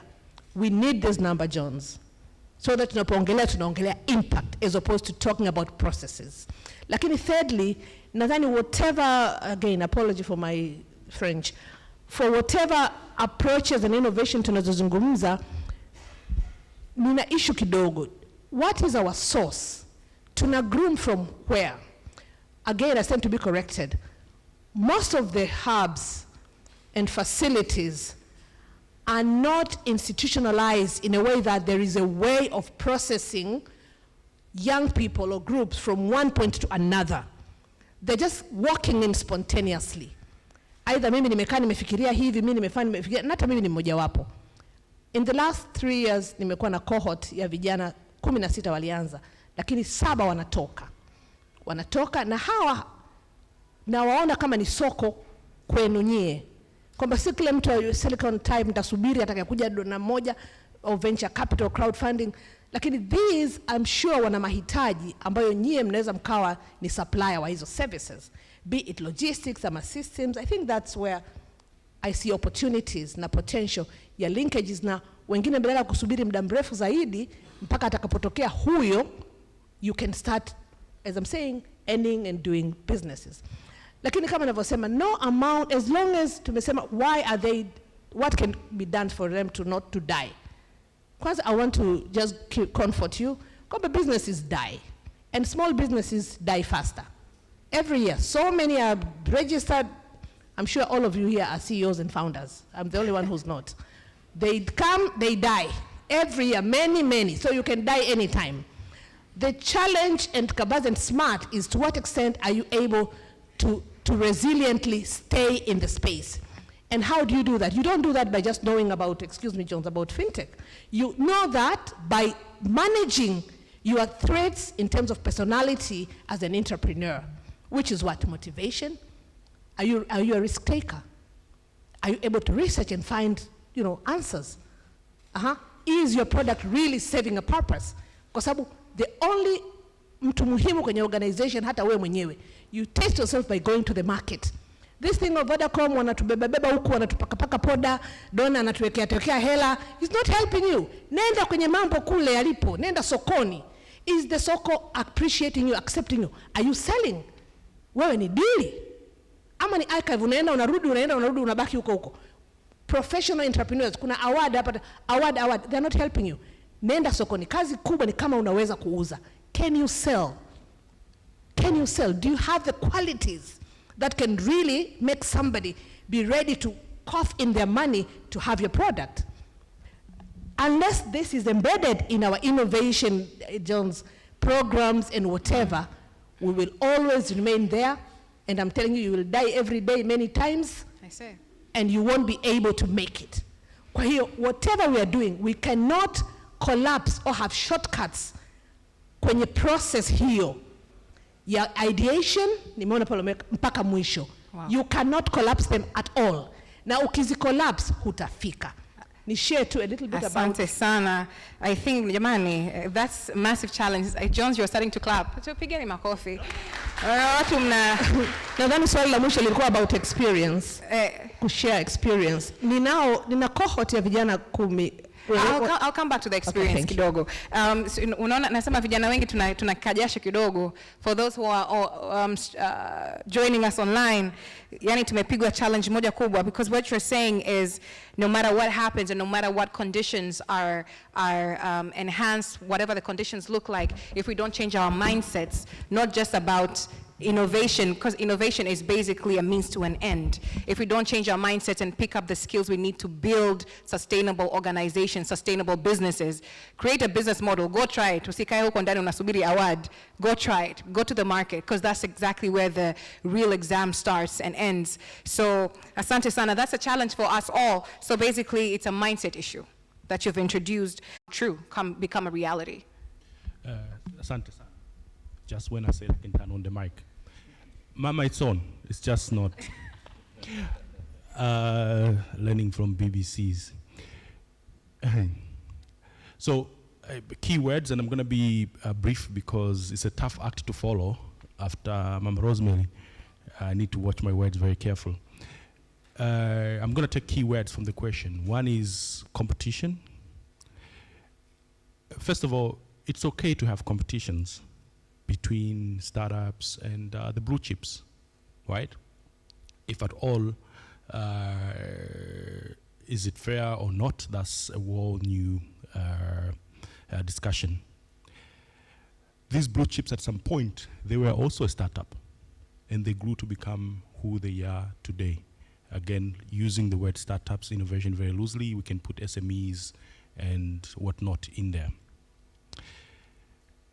But at least in our ecosystem, we are seeing more of collaborations than competitions per se. It amazes me when I have chai and kahawa with Nguvu to see how they are onboarding startups and working with them at Accelerator. And I'm like, just 6 years down the line, I had to fight legal and compliance because I'm exposing the entity to what not the startups might come up with. So previously, when we did open innovation funnel with some of the players that were prior mentioned, was mainly to protect the corporate, saying you do have internal staff that you're working on. The Edwins and the likes, they do have their own ideas. They were not meeting because there was a fear by corporates mainly to say, what if whatever is being pitched, whatever they're coming to work on is a product that we're internally developing? At what point do we decide who had it first? And how do we protect ourselves from potential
do what the startup is doing. I love ending this conversation with an example. The corporate with Agile as a startup is like me and my Rosemary.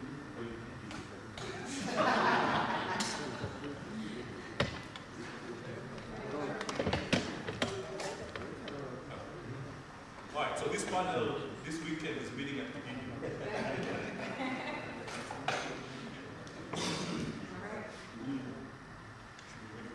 No, we shall go on. What I was just trying to find out is if we still have our online audience and if they can hear us. Can they hear us? Okay, we're still going to go on. So for our online audience, if you can hear us, we have a little bit of an issue. So basically what we're doing, we are testing. We are testing. It's all about testing, going and selling product. We're coming, we're testing, and then how it's telling us we have to go back and do it. So we're testing the waters. There's a bit of a challenge with power. We will be back on shortly. So for those who are here, we have had some incredible presentations. What you're saying, what we ended up with was collaboration. The fact that there's a long collaboration in the market right now. Big corporations collaborating with startups. For some startups who are here, you must be thinking, I have gone several times. I've probably pitched 10 times, more than Bruno. So you might have questions or comments to that. So please prepare your questions or comments. Now I'm going to go swiftly, as you can see how I arranged my questions, to the big player in the room. And see if you can get your thoughts on the role of tech service providers for innovation in Tanzania. So what do you see as the role of tech service providers for innovation in Tanzania? How well do you feel you have fulfilled that role at VODACOM Tanzania? And if not fully, why not? And what needs to change? You could, of course, you will, of course, talk about the role as VODACOM Tanzania, but hopefully you could also challenge the other tech providers. Wow, that's a big question. I think Habari Samchana, good afternoon now, right? So that's good. A lot of really interesting points there. I almost want to jump into all of those, but I'll be very disciplined and answer the question. Look, I think the reality, and Rosemary, maybe I'll just touch on this one point leading into what I'm going to say now. The reality is there are two different things, entrepreneurship and innovation. And I think those two don't need necessarily to be in the same bucket. And I think the point, if I understood Rosemary correctly, is that one mustn't be seen as the other, and then it gets caught up in innovation with an innovation tag, but really the entrepreneurial spirit of understanding where that is. Mr. Sito, sorry to cut you off. We're back. Fantastic. So I think from that perspective, definitely there's two different things there. However, that being said, no matter where you are, no matter what you are doing, no matter what business you're involved in, there's one common thing that will start to bring that all together. And that, quite frankly speaking, is technology. Because you could be involved in any industry, in anything, doing any business. In fact, all of you today have used technology. So you yourselves require technology to get on with what you need to do, and therefore even in your entrepreneurial endeavors, you require the support of technology. And so from my perspective, it's not about getting confused between innovation and entrepreneurship. And to the question, it's really about what role do we play in that part. And that part for us is very clear. It's a word I'd use quite easily and say that we are an enabler. We're the enabler that will then cause you to be able to accelerate your business, to be able to grow your business, to be able to access more markets on your business, whatever element of business you're in or whatever innovation you're involved in, technology will play a key backbone in that. And so to that extent, I believe the role that companies like ourselves play is firstly the enablement bit. The second is more around platforms. It's not just connecting, but it's also enabling platforms for people to be able to plug into us and therefore off the back of that catapult themselves into what they want to. And again, not confusing innovation and entrepreneurial nature, but really saying what tools do I have available to me. And so ultimately companies like ourselves provide the tools that you require regardless of what your innovation or entrepreneurial skill is.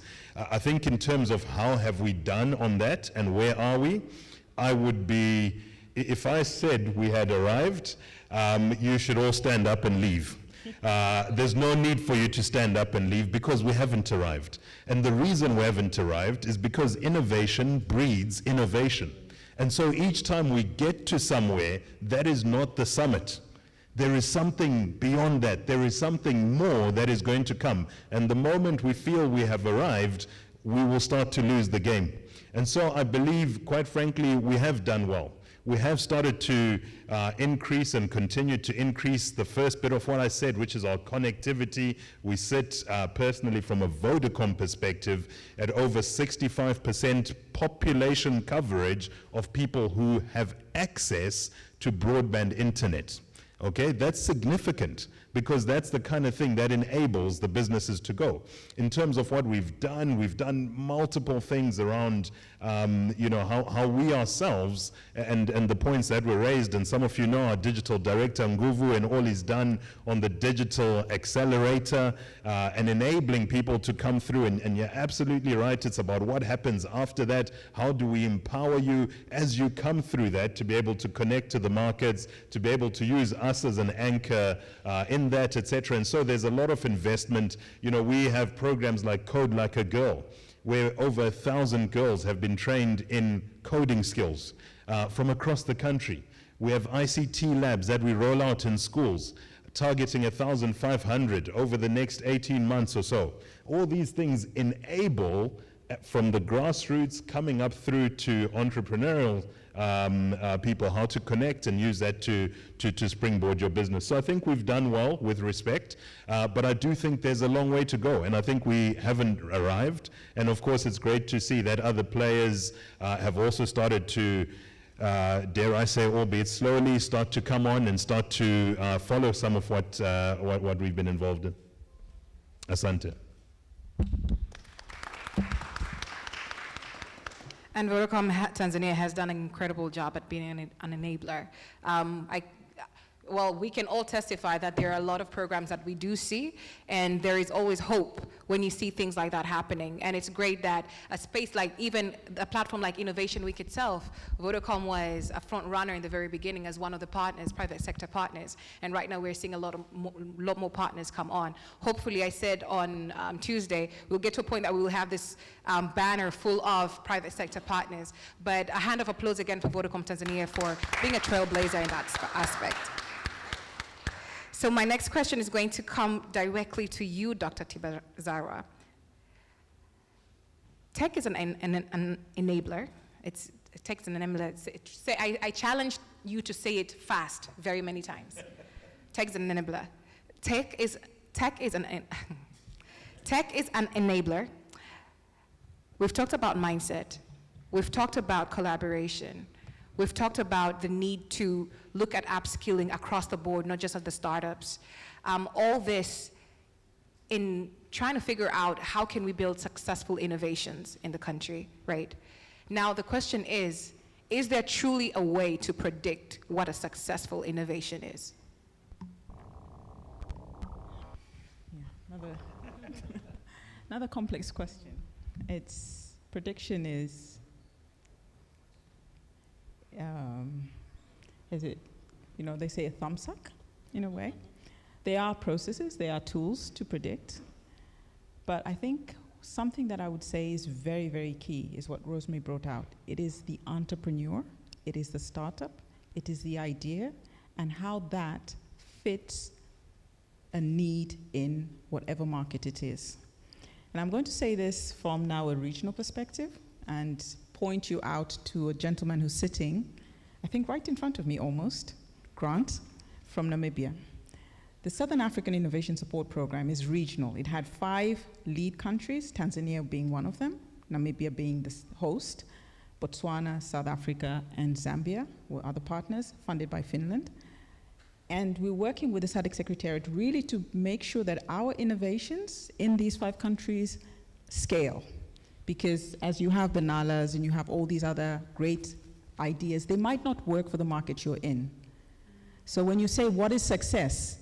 Where it doesn't work for me here, it will work elsewhere. And I'll give you an example of a Tanzanian product that has scaled to Zambia and is doing extremely well in Zambia. Here, it's okay, and it's because the market here doesn't really need it. So it's really difficult to just say, this will work. One has to have what Rosemary was outlining. What does the market want?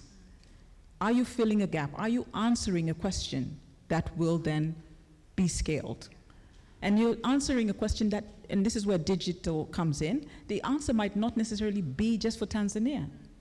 The answer might be in SADC, the answer might be in Africa. We've had some EdTech, great EdTech ideas from Tanzania built with other partners that have scaled beyond here. And you probably don't see them in your metrics because they were not necessarily ready for the Tanzanian market. And I think that's where digital really is important. I think COVID has told us digital is almost necessary. I think South Korea has made it one of the requisites of life. You have to have food, shelter, and they put it as part of this. Yes, you have to have connectivity, otherwise you will not survive in South Korea. So Tanzania, with its digital transformation program, I think is probably pushing us the same way. How do we not leave anyone behind is probably one of the biggest challenges we have, not increasing the digital divide that we already have, but how to predict what is going to work, I think is going to be Pandora's box. Tanzania is ready to blow. I think there are a lot of great ideas, at least from the few visits I've done around the hubs and listened to stories and listened to some of the products that are coming out. Let's put our seatbelts on. Right. I like that. So there's no one way to predict what a successful innovation is. And also one of the things that you've mentioned is, which I love, I call myself a Pan-African creative innovator. Think outside your border. What digital has done is it's destroyed the borders. You can think outside your zone, of your physical zone, and think about how your solution could perhaps fill a gap for a completely different market. And as I'm sure many in here are wondering, which product is this that's doing very well in Zambia? I have to ask. All right, talk to me after the break. There we go. There we go. Now you have a reason to look for, you have another reason to look for her right after. Talk to Grant as well. I mean, he can share a lot of experience. And this is where we have to also be open. It's not just about what's Tanzania going to do. What's Tanzania doing for others? What are others going to come in to do in Tanzania and their products? And where do we innovate based on that? So I think there's a lot of opportunity for collaboration. Like, I just want to mention, I think Johnson said it from a private sector perspective, competition, but even with the support that we do get, it does come with that element of what collaboration really means, and when you're engaging, you need to understand the nuances. I think the common thread is whatever support you get, whatever you take from someone, if you're taking a finger, they're taking a hand. So you have to be clearly aware of that, whether it is a donor, whether it is government, whether it is your partner, whether it's your friend. When you give them a finger, they take a hand. Just know and be ready for that. When you give a finger, they take a hand. Absolutely. So one of the things that I love that you've mentioned is, you've kind of opened up. I love how this conversation is blossoming. We're moving into, when you think about collaboration, do not think within your echo chamber, your own space. Expose yourself to what others are doing so that you can think about what opportunities you can give them as you're thinking about taking as well. It's a give and take relationship. And you've talked about Grant a lot. For some people in the back, you probably have no idea. Please stand up so we can see you, so people know who to bombard as we end. This is Grant. If you have any questions about, this is the SIZE program. So that's the size program that we spoke about earlier. Please, you can also speak to Grant. So thank you for that. There's a lot that we can take away from here. But one of the things that when we're talking about digital, right? Yes, it's destroyed borders, but there are a lot of challenges that have also come up in the digital space. And Jones, I'm going to come to you here. So the fact of the matter is, you know, even though we've seen physical barriers as no longer being obstacles, you know, there's still some issues or some virtual barriers that we need to address and that have arisen in the digital space because of this boom with digital, especially post-COVID, that are preventing innovations from taking off. What do you think they are, and what can we do to kind of mitigate those challenges as we're growing and building our innovations? Very good question. To me, I think the biggest is the mindset. And clearly what comes out is the risk management, for lack of a better word. I would have said, you know, being evasive of risks. But most innovators, program managers, and you name it, and that's why I celebrate HDIF a lot, is not only looking at how good my report will look like, as my dear mama was saying before, saying I have 10 on this cohort, how many of them will be successful thereafter? Because that pressure on digital directors, that pressure on innovation managers, it doesn't produce result the ecosystem needs to push further. We should celebrate failure. This culture of being very risk evasive has not built any ecosystem that I know or have read of. All of them, they were able to take big risk. For every Edwin, for every Nara Ramani, there are probably hundreds, if not thousands of them that didn't make it through. And you know all of this, you've read this somewhere. So that's one, mindset, and being acceptable to risk that comes with it. The second, looking at the virtual, and I know, again, we are saying COVID has taught us a lot as far as who is the little CIO, Chief Information Officer, Chief Innovation Officer, or Chief Digital Officer.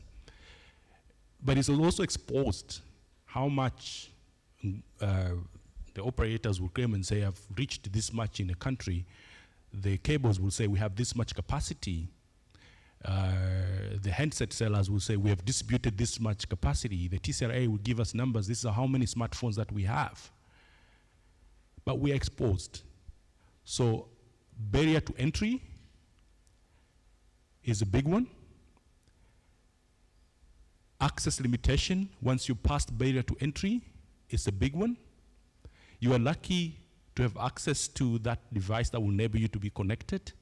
You are lucky to have a connection, but the next step, which is actually utilizing what's given, that's our next big problem that we have to tackle. And if it's not the innovators in this room and in the country doing it, if it's not for the collaborators, the likes of VODACOM doing it, it will be somebody from America, like Starlink by Elon Musk, coming in to place those VSATs in our villages. Guess where that data is going? Ponder those. There we go. So one of the things that I love that fills in well to something Mr. Mdalose said was, you mentioned that innovation breeds innovation. But the fact of the matter is, with innovation comes a new set of challenges that can become grand opportunities. And if we're not taking hold of those opportunities and harnessing them, other people will come and do that for us, right? Leaving us more. So it's not us giving us a finger and them taking a hand. We're giving a finger, they take the whole body. So then, so how do we harness those opportunities and make sure that we are front and center in bringing, in solving these innovations and making sure that we are the ones who are milking our efforts, what have you. So the word mindset has been, now it's going around over and over again. So I'm going to come directly to you, sir, Ms. Mdalose, being in tech, you have a front seat view and maybe even sneak peeks behind the scenes. You know, when it comes to developments that you and Vodacom, Vodacom are coming up with to kind of meet the different gaps, the needs in the market.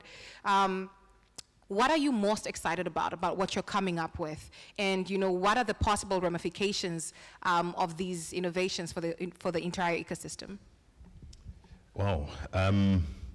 Look, I think from just a Vodacom perspective, but also just looking out, some of the most exciting things that we believe is happening is things like, some of you have heard of things called IoT, so the Internet of Things.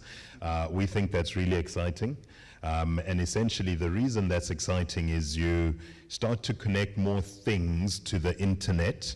And what that starts to happen, it starts to give you an ecosystem which you can work with those things connected to the internet and to each other. And as that happens, you can get a lot more digitization of processes. You can get more data from those things. And again, it transcends industries and transcends different areas. So, you know, right from agriculture, I've come across some people who are using sort of the Internet of Things, for example, in cattle ranching, where they are connecting, you know, they put little trackers on the cows. They know when the cows are fertile. They know when that's happening. It just makes things a lot more automated, a lot more efficient, and increases the productivity significantly. So whether it's agriculture or whether it's health in terms of tracking different stock items within national health systems, tracking vaccines, expiry of vaccines, where they are across the country,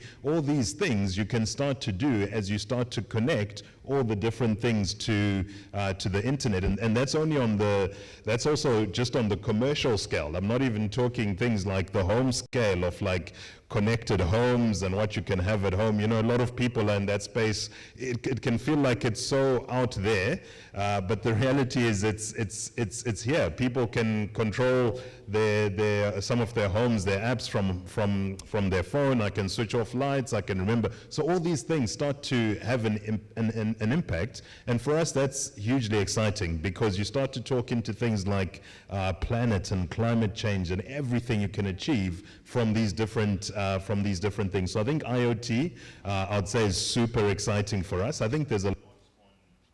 Are we going again? A lot on. Hello. Here we go. Okay. Thank you. A lot on robotics, robotics process automation, so RPA, where you start to automate processes. A lot on digitizing processes. So the second bucket I'd almost say is that kind of robotics part, the process automation, which starts to bring again efficiencies to different things that are being worked on. I think the third thing that I'd say is exciting from a tech and looking out into future as well is the growth of e-commerce. I think, you know, COVID and everything post-COVID has made us think differently, and it's given us much bigger platforms to be able to operate on. And I think the growth of e-commerce and selling things on apps and things like that is just going to grow more and more and more. And then, of course, don't even get me started on digital finance and fintech. Rosemary, fintech, because it is incredible what we've seen it do across different people, including right down to local farmers who are farming and able to use the power of a platform, of a payment services, of getting the things that we're crying about on savings and loans and everything that they've got available to them because of these technology platforms. So much. I could keep going, and quite frankly, this is why we get up every day, because we have all these exciting things to look forward to.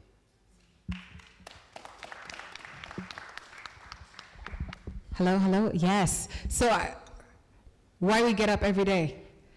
So the quick question I think I'd throw to the audience as I'm going to now transition to getting you to ask questions is, what do you get up for every day when it comes to, you know, the future of innovation in the country?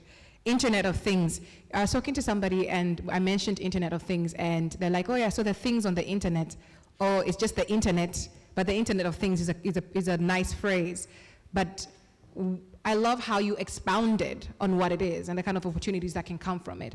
So as young people here, one of the things that we have to do if we have no idea how to plug and play into something like this, an opportunity like this, is, you know, research.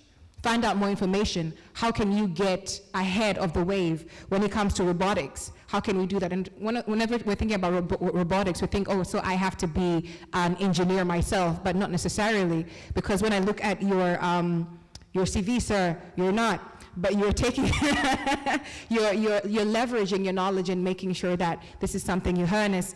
The growth of e-commerce, we have seen time and time again how this is making, you know, digital millionaires in the country. You can buy anything online. I remember I was going to a particular event that I had to speak to, and I landed at the airport with not a bag, not a piece of cloth to wear. From the airport to Golden Tulip, I bought everything online. Fixed my hair, had my eyes done, brought my trousers, my top, a bag, plus shoes. By the time I got to Golden Tulip, everything was waiting for me. And I was like, oh wow, but look at that.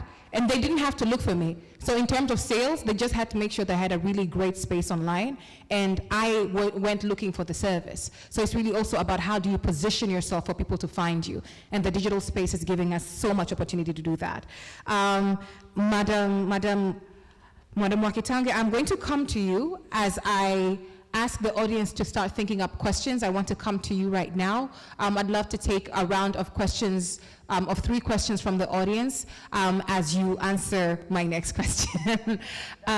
You thought you're done?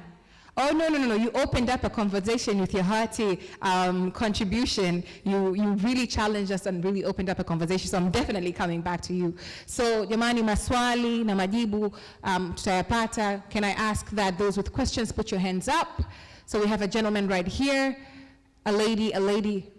Nice, jamani, incredible. So we're going to start, so please put your hand up so I can see you. So there's a lady here, a lady right there, and 2 gentlemen on this side.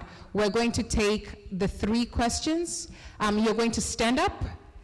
You're going to share your name, where you come from, brief question, straight to the point. So we're going to start here. We're going to move on to Madam Lillian Madeja from the Nigeria platform at the back right there.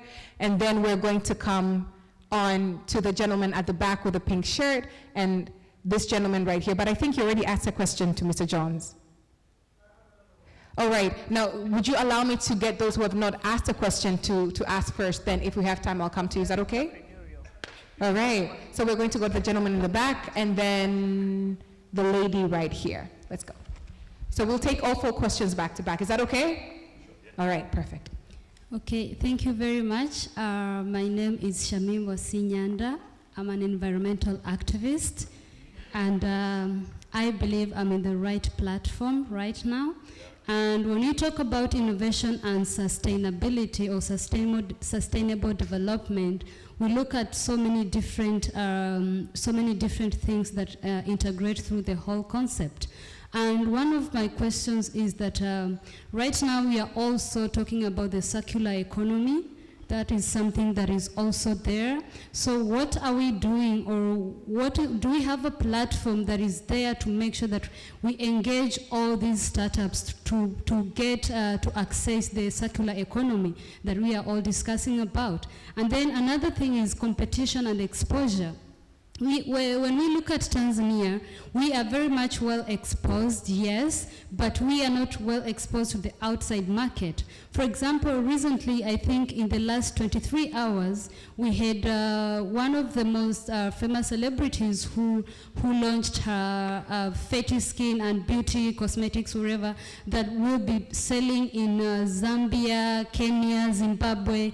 But Tanzania was excluded, and it was the conversation was on Twitter, and Tanzanians were like, why is Tanzania being excluded? And so many comments were like, because Tanzanians, we cannot afford that, and because Tanzanians, we are rigid, and because Tanzanians, you know, how are we going to make sure that we create startups that are very competitive to the market, and how are we going to make sure that we create exposure of these people. And then my last question is inclusivity. When it comes to inclusion, we talk about the youth. Right now, you have a conversation of the youth going on, that the youth-led organizations and movements being involved in all these things, innovations and sustainable development. For example, we have this organization that it was originally from India called Nook.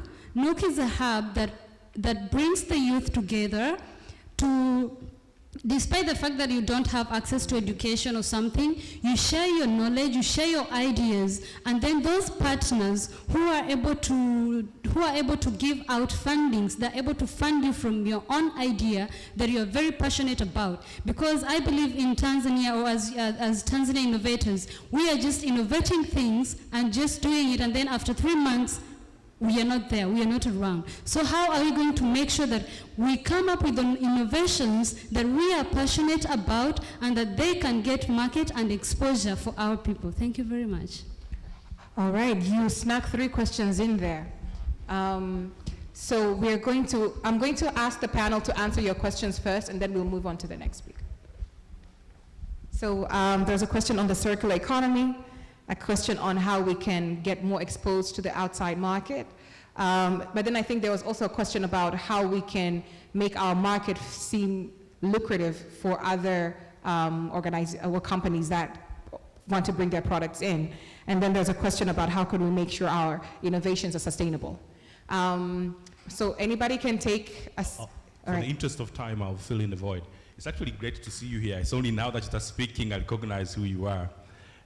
So she's part of amazing campaigns. I think 2 of them now that is also working with Hub 255.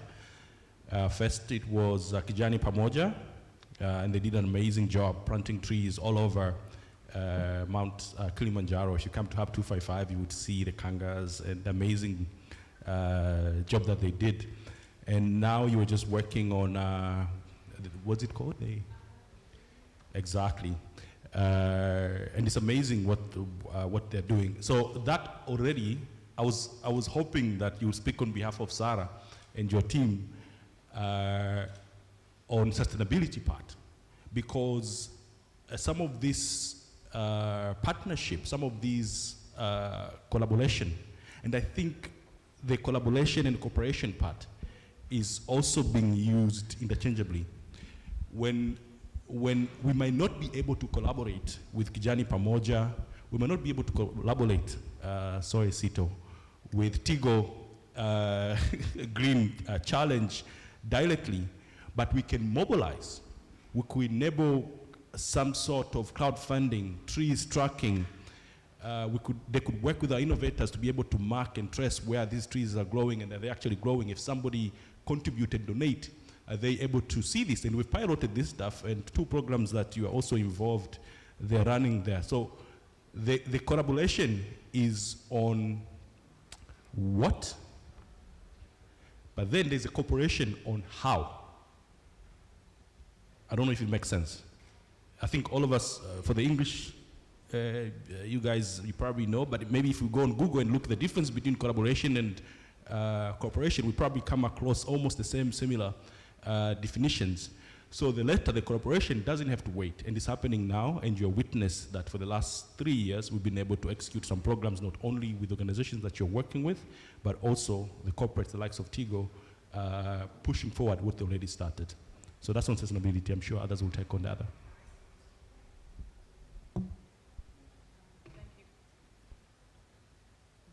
Thank you for the question. As probably the only environmentalist on the panel, I think I should say something, because this is really my bread and butter a lot of the time.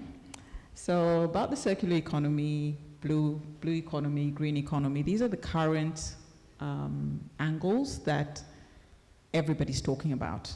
We have taken this planet to a space where we cannot inherit this to our future generations, and we need to do something about it. But we still need to create wealth, and it's got to be sustainable wealth. So how do we do this? And I think that's the question you had, and where is the space for that in digital? And I think you've been following probably the COP discussions and what's coming out of that, and really there's a lot around now climate financing and how's green financing and all these different terms that are being used.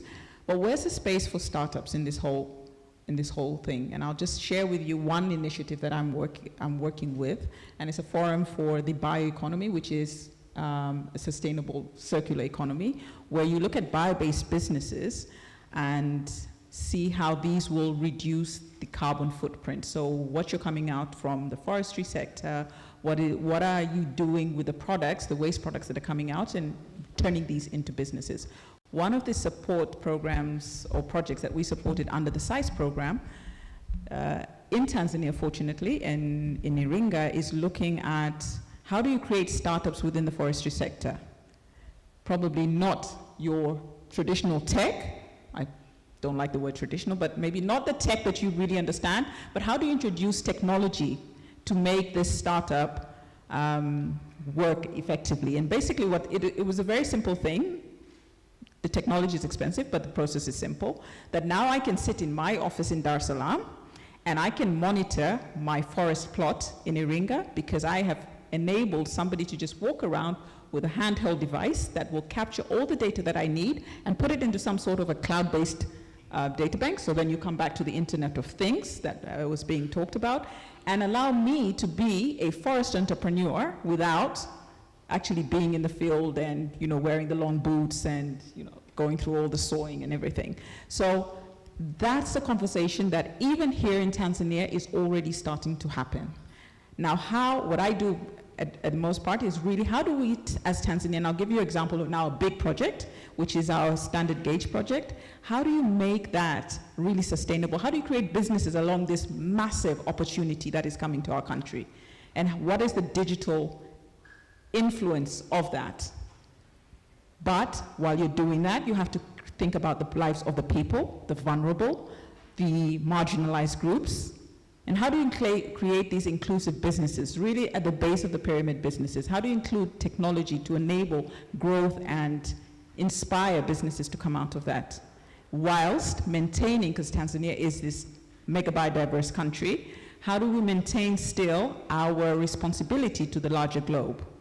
And there's standards that, fortunately or unfortunately, we have been a part of some of the discussions, but there've been standards set. And how does Tanzania comply with this? And you'll probably, on different platforms, hear about Tanzania being told this, go this way, go that way, with the Selous, with the Serengeti, and what's going on there. But these are discussions that if us as young and older people don't engage with, to understand where do we fit and how do we turn these so-called challenges into opportunities that work for us and for our future generations, I think we're missing a point. So I totally understand where you're coming from, and I still think it is a huge opportunity. I think for Tanzania, when I just stand outside, I feel, oh my God, what business do I start?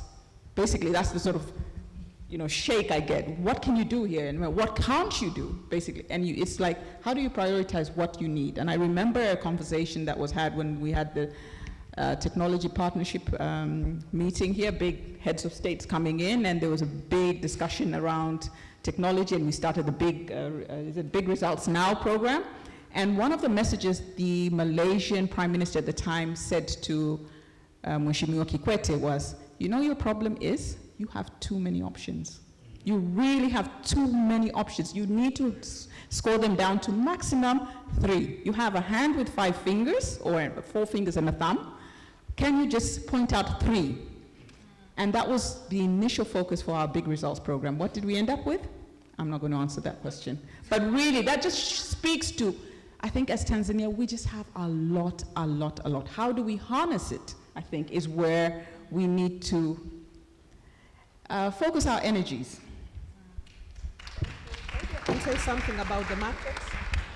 Maybe I can say something about the market. You talked about cosmetics and markets. Maybe I should start with the narrative that the business of business is business and nothing less. So if the product owner did not find market in Tanzania, let him take the heaven. Tanzania, I think, is the second largest country in terms of land size and population in Sub-Sahara, second to DRC. So there is no reason anybody who has access to the Tanzanian market should look for the market outside. It's just a smart move. So the business of business is business. Donation, when I hear donations, philanthropy, that's not my world. I don't believe in donations. All right, so we shouldn't look at things and start complaining, but we should just understand that it's business. So how do we make it lucrative for somebody who's coming in? All right, Mr. Sito, did you have something you'd wanted to? All right, we're going to move on to the lady right here, and then move on swiftly, right? Good afternoon to you all. Good afternoon. My precious name is Doreen Deodatus Ruteshwa. I represent REDESO, Relief to Development Society. Well, I'm so honored to be part of this platform because I remember in 2006, I was one of the people who were recruited by VODACOM to introduce M-Pesa. By then it was still a new thing, 16 years ago. And later on in 2010, I worked with Tigo for POC, point of sales, trying to make people buy vouchers from their phones and not by scratching. So what I want to say is innovation takes process. And there is a word which says innovation is life. So we need to accept that this is part of us. No matter how long it will take, it is part of us. I don't have a question, but I have like a wake-up call to business people, market people, and all other actors around. We usually have this thing called CSR, Corporate Social Responsibility. We look at the way we touch people's lives, but I would like to encourage people to touch to things which can lead to sustainability. We have to touch to things which can lead to sustainability. For instance, like in the organization where I'm working from, we have different projects done in the camp areas, the refugee camp areas. One of it is we're focusing on energy and environment. We have friendly way to give to the community and the refugees the suitable cooking materials, like charcoal. Instead of cutting trees and stuff like that, we use friendly environmental means of accessing to cooking materials. So what I want to say is, it can be a wake-up call to all of us. We should not exclude rural people. We need to have the rural area inclusivity in anything we do, because innovation in urban area, it's mostly known and acceptable. But in rural areas, like we are leaving them out.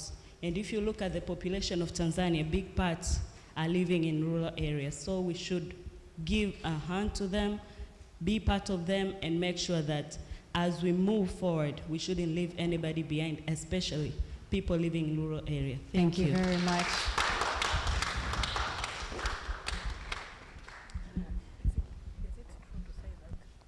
We'll take another one. Hello, my name is Lilian Sachelela Madeje, founder of Nigeria Platform, a workforce development tech initiative that skills up talent and provides a ready-made platform for employers.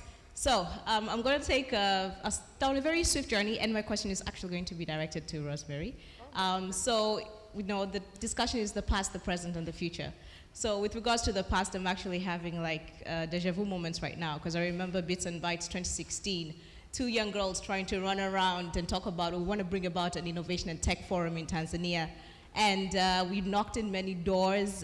We had John Zumrusha doing a keynote on cryptocurrency in 2016. Nobody was thinking about that right now. But there are some companies or corporates that did heed the call, and they opened the doors to us. Seeing right now just the vibrancy of having private and startup communities coming together, it's what we're envisioning, and it is great to see it happening.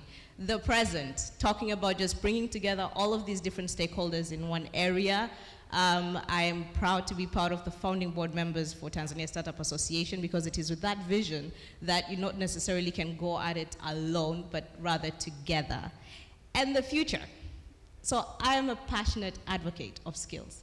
And I'm hearing you, Mama Rosemary, Dada Rosemary, when you're talking about skills and the importance of skills. And when we're talking a bit about it from that perspective, it is just not about for those who will be working for the startups that will be doing great, but for those also who will be starting the startups. A question to you, you've been in this space, it's good to hear and to listen, to those who have seen and what has happened. We know you've talked about the statistics, we've seen them, but from your perspective, what can be done functionally? There's what we're trying to do using technology and trying to bring about different stakeholders in one space, but from what you have seen, what more can be done to actually amplify and ensure that our talent, because the cry right now is people are starting, before we even go to that you need data analysts and machine learning, we're just talking about the basics. You're looking for somebody who can do sales. You're looking for somebody who has all of these right skills to actually think and problem solve on the go. What do we need to do? How can we actually bring about that? Thank you. All right. We'll take another question right here. Thank you. I am Amos Alipio, a second-year student from Tumaini University, Dar es Salaam College. According to what one speaker said, that many students, upon graduating from the universities, have not enough skills to be employed. But if you try to look, some of the prominent innovative companies in the world was developed by students, university dropouts, so to speak. Try to look companies such as Facebook, companies such as Apple. So my question is, what stakeholders such as Vodacom, what are they doing in order to develop talents from the universities, innovative talents from universities? Because I believe unquestionably that those talents are there. Thank you. All right. So I think there was the last question from this round here, and then we'll do another round, and we'll take two. Hello, good afternoon. My name is Cecilia. I'm from FastUp Solutions Limited. I have a challenge when it comes to technology and innovation. My biggest challenge is that technology in itself, especially in Tanzania, seems to be like such a special thing. Like, it's something so foreign, and we tend to have these discussions internally in this type of spaces, but it's not something that has really been enforced and embedded in our education system to ensure that we actually have a sustainable developing country. Because as we all know, everybody in this room knows that technology is the future, but these discussions are not good enough if we're not actually enforcing these things in our education system. So my question is, how are we ensuring that we are driving this notion into our education system? Because these discussions are good, but they are generally helping us. They're not preparing the students in the universities to actually innovate commercially. So my question is, how do we actually change this discussion into something more applicable? How do we actually amplify that? Thank you. All right, thank you. So we're going to come back to the panel. So there was a question directly to you, Mr. Sito. There was a question directly to you, Madam Rosemary, and then we had a comment about CSR and CSR and I guess its relevance as we're going on and how we can be more impactful with different funding models. And then of course then there's a question about how we can embed tech and innovation in the education ecosystem, so we're preparing people who can create products that are commercially viable. So I'll start with you, Mr. Sito, and come to Madam Rosemary, and then I'm going to we can then share the two questions across the board. So I think I think it's a really good question. It's the one on graduates I'm taking, is it?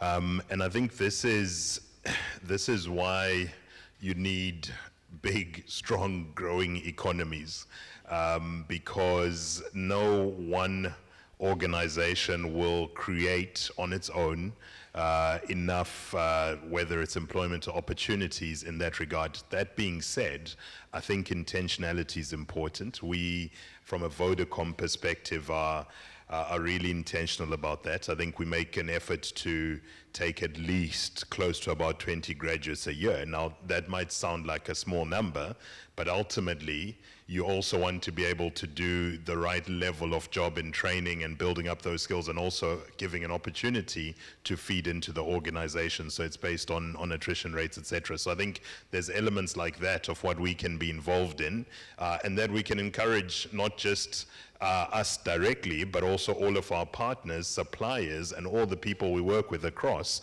to be able to adopt similar elements to that. So I think having strong graduate programs is important. We embrace that fully from a VODACOM perspective, but then it's what happens after that? How do we create further opportunities by empowering the partners that we work with, the smaller players we work with? We've got about 15, for example, content and value-added services partners that work with us, directly plugged into us. What are they doing? Are they taking on graduates? And a lot of the graduates will flow through into organizations like that, that therefore end up going into different elements of it. So I think it's a broad question, but my core element on it is not one organization can sort of solve the thing, but the reality is being intentional about taking on graduates and having strong graduates programs is super important.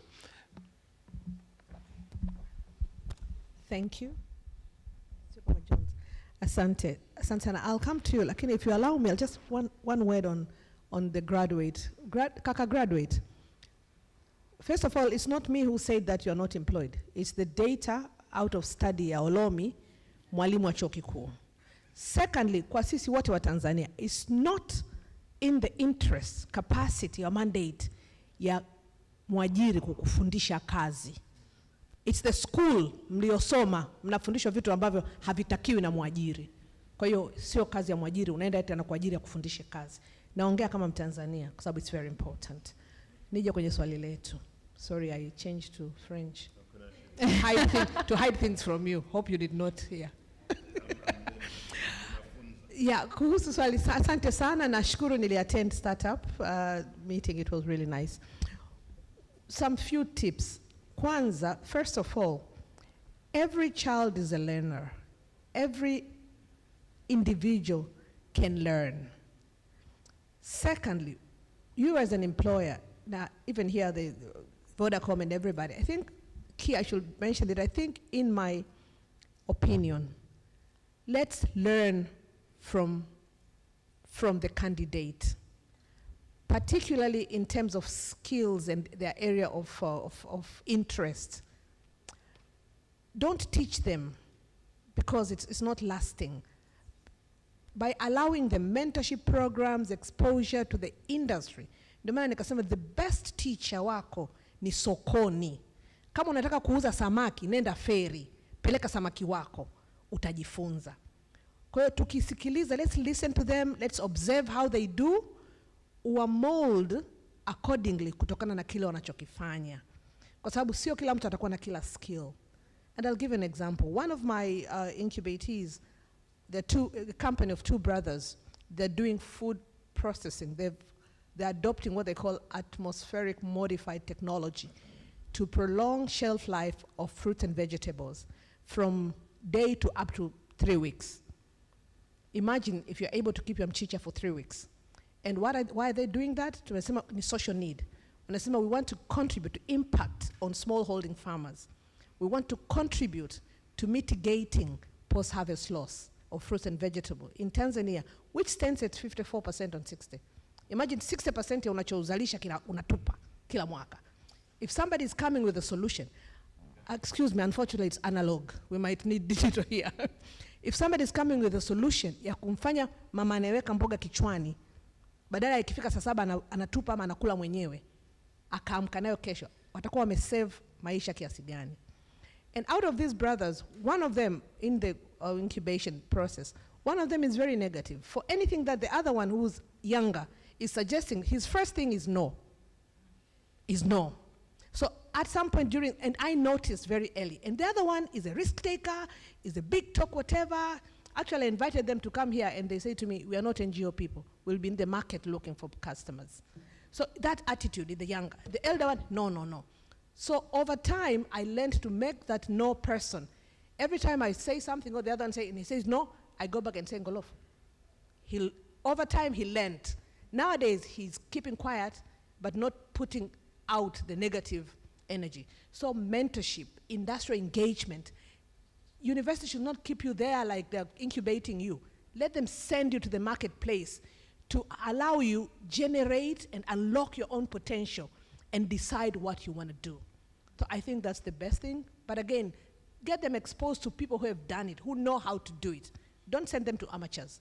People who have perfected the skills, that they can talk about it in a very informed manner to help them have their wannabe kind of, picture and namna hiyo. I don't know if I can help. I can also help at some point. You can, if you think I qualify, bring me in, but not free of charge, like what they've done here. Because you're all about big money. All right, there was also the question about tech and innovation being embedded within the education system. What we can do to make sure that we're preparing students to be, to build products that are market ready. I actually think either one of you can take it, but I'd love to hear your thoughts on it. Yeah, it's a big question, and I think it's one that, if anything, Mama Samia spends sleepless hours thinking about. Why? If you look at the disparity of our country, yes, we are a social country, we are inclusive in our principles, but in reality, in terms of resources and what's accessible to everyone, there is disparity. What is in Dar es Salaam is not in Makete. So if we want to have a Tanzania that is completely digitalized, we need to have the infrastructure. So I'm speaking out of turn here because it's the responsibility of is it UCAS and TCRA to roll out infrastructure. And quite honestly, Tanzania has done a lot. It has tried to do last mile connectivity. It has, working with the telcos, really tried to go the extra mile. But there's a lot that needs to be done in terms of transforming our education system, because when you speak incorporating tech into education, you're talking about basic education. And as much as the effort is needed, we also have some other screaming priorities that government has to delicately balance. And so it's work in progress. And I think I really like what Jones has presented. There's 1 to 5, and that we have elements of each. We have representation of Tanzanian examples in each stage. And maybe if you want to do metrics and see collectively where we are, we're probably in 1 to 3 more than we are in 4 and 5. But it doesn't mean we shouldn't celebrate 4 and 5. We should push them. They should go ahead and just try and build that ecosystem. And I think that's why for us at the Southern African Innovation Ecosystem Support Program, we were focused really on building the ecosystem. How do you build this ecosystem? How do you create the Sahara Ventures to continue to roll out the upskilling that is needed for the market that Rosemary is talking about that is not ready? The universities cannot automatically change their curriculum to cater for a digital graduate when the pipeline coming from the bottom is not ready. But how do you do that? How do you make these halfway measures in between? And I think that's the focus of what the ministry is trying to do and all the other partners in this space, including the private sector. I think that's the only way we'll get there. It's not going to be a straight line. It's going to come from all different angles. Absolutely, and we all have to find a way to play a part in doing that. Like, as we've seen, the innovation ecosystem has taken massive leaps, not because interventions came from one player alone. There are different players hitting the problem from different angles. And just it's the same way you work out a muscle when you go to the gym. You have to do different things if you want your workout to be effective. So then we all can play a key role in making sure that happens. That's a challenge thrown back to us. So we're going to do one last round of questions, and I'm going to only take 2, if that's okay, and we're going to come back to the panel and close off our conversation for the day. All right, so we have an issue with time, so I'll just take one. Comment, question. I saw a lady with her hand up for some time, right there. Has it been answered? It's been answered. All right, and then, okay, so just really quickly, is it a comment or a question? It's a question. All right, so probably a quick question that we can answer in 30 seconds, 1 minute. So I think the point that you raised at the very beginning of the panel was the definition of a startup in the context of Tanzania and whether we should have that. And I think it's a conversation that we have most of the time. So how do we define a startup? Well, we still have to wait to have that definition in the context of Tanzania, of course. I think the person who raised that was you, Dr. Flora. Would you like to take that? Very quickly, for me, if you want a definition, it has to be for a purpose. Does it stop me? If I don't have a definition that defines what I do, does it stop me from doing it? I think that was the question I'll throw back to you. In the space I've been working in, startups have been defined depending on what is needed and what is going on. So if I'm calling, we ran open calls, and there we had a specific definition because we wanted to fund a certain ticket size. And that ticket size determined what we would call a startup or an entrepreneurial endeavor. So it really varies across the board, but for me it's really about what are you doing? Are you answering a social need? Are you addressing a wicked challenge? What's happening with what you're doing? And is a definition going to really make a difference? And that's why I said for the context of Tanzania, maybe startups doesn't need, because it's something that's always going to be fluid. Absolutely. All right, so we have discussed a lot of things. Now, as we close off the panel, there's so much to round up, but I'm looking at, in the interest of time, I'm just going to ask you to do one thing for me. What I asked in the beginning was for you to think about what will be your bold and exciting prediction for the future of Tanzanian innovation and tech. If you could make that prediction now, that would be great. We're going to start with you, Mr. Mrusha, and we're going to come all the way down.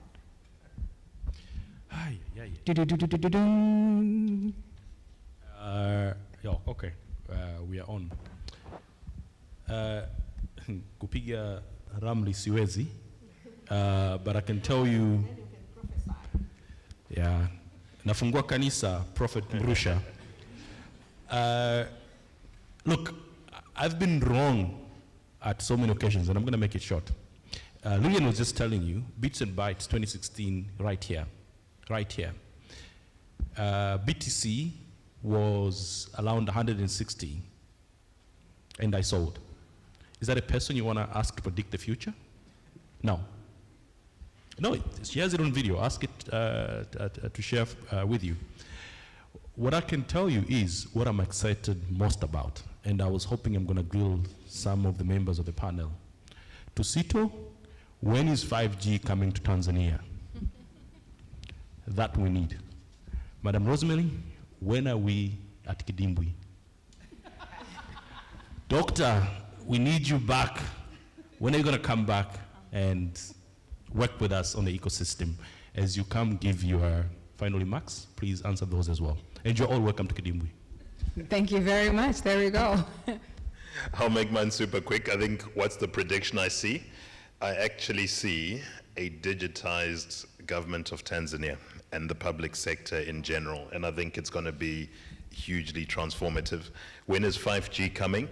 5G can come anytime. The environment needs to be right in terms of we need to have the right spectrum, so we need more spectrum. There's a lot that needs to be done there. There's a lot that needs to be done in terms of the sustainability of the industry. People only invest where they get return. And I think when you look at what the industry has gone through over time, it's not in a phenomenal place to be pumping in more investment while we're still chasing things like broadband target with 4G. So I think the whole thing needs to be looked at in totality. We can discuss more and we can tweet a bit more about it if you want. Thanks. Perfect.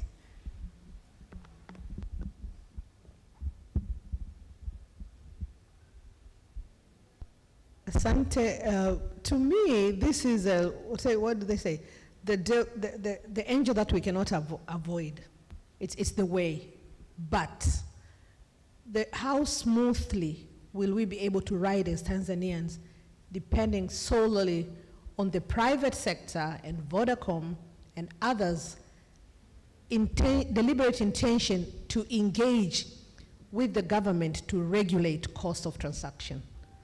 Because it is, if not, it's really going to separate majority and discriminate majority of Tanzanians who are rural-based or economically not that sound, and hence end up, discriminating us more than bringing us together. Thank you. Thank you very much. Kidimbwi, I'll need prayers. Please pray for me. 3 days fasting before I come back to you, and God will answer. It's about corporates trying to be agile and startups. Thank you, John. So I am back and I am working, so that's just news for the room. What bold, exciting predictions do I have for Tanzania? I see Tanzanian businesses being sustainable.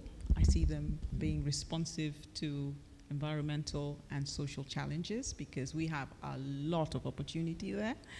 I see Tanzanian businesses incorporating tech, because whilst we are not, the landscape is not completely covered with tech, because of that, just because of that, we have the opportunity with mobile and AI and Internet of Things to actually deliver services beyond where the infrastructure ends. And I think for startups that are working in this space, they're going to be the next cream.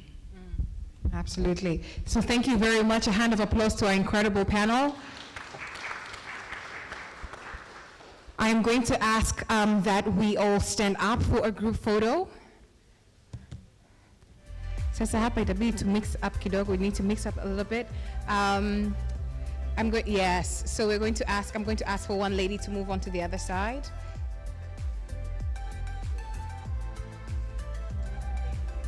We're going to thank the audience as well. The room was full. Oh yes, we're going to come there.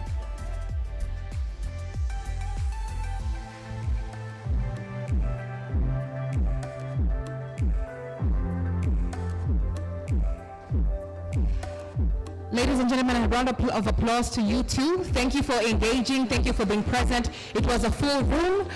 For all of you who have joined us online, thank you for being present and engaged as well. I'm going to ask you to take your seats. Asanteni sana. Tuwapigie makofi wanaposhuka. Hand of applause to the panel as they head down. Thank you.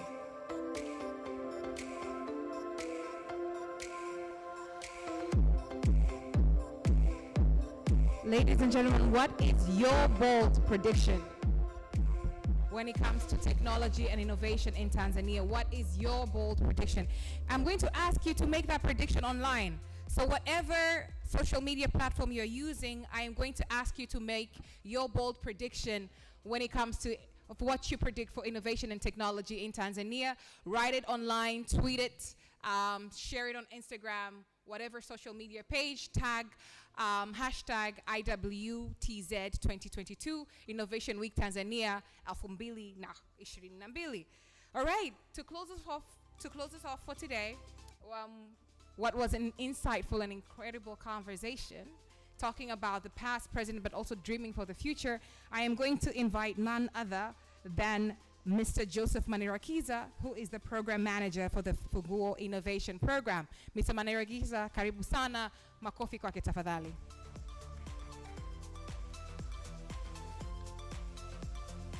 Right, asanteni sana. I will be very short. I know that I'm standing between you and your lunch. I'm also hungry, so, and it's weird that I have to thank people who have just left. They had a meeting lined up. But anyway, it has been a very exciting discussion. I hope you enjoyed it the way I did, right? And this is why we like platforms like Innovation Week. That's why we make it happen every year. We try to make it happen. And we're also glad that the government has now adopted it. So it's under the Ministry of Education, Science and Technology. So I hope what Sito was talking about, seeing the government digitize, I think that's now has happened. It's not something that we are looking at the future. And for your information, next week, that's where the main thing happens in Dodoma.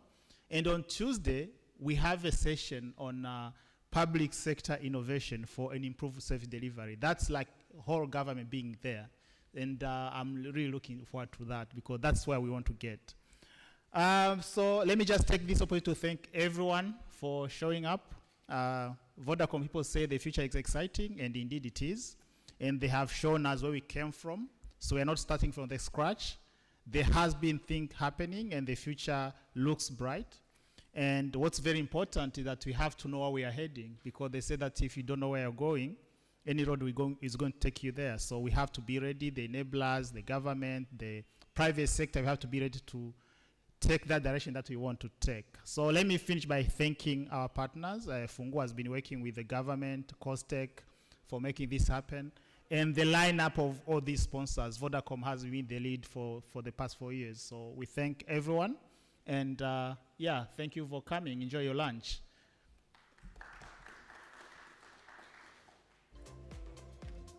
Asante sana, Joseph. Thank you very much, ladies and gentlemen. And that brings us to a close for the event for today. But before you head out to your lunch, may I please ask that we take a quick photo? That means wherever you are, may I please ask that you stand up and come here to the stage so we can take a quick photo. Asanteni sana. Come on, ladies and gentlemen. Karibuni sana, karibuni sana. Let's take our quick photo and head out.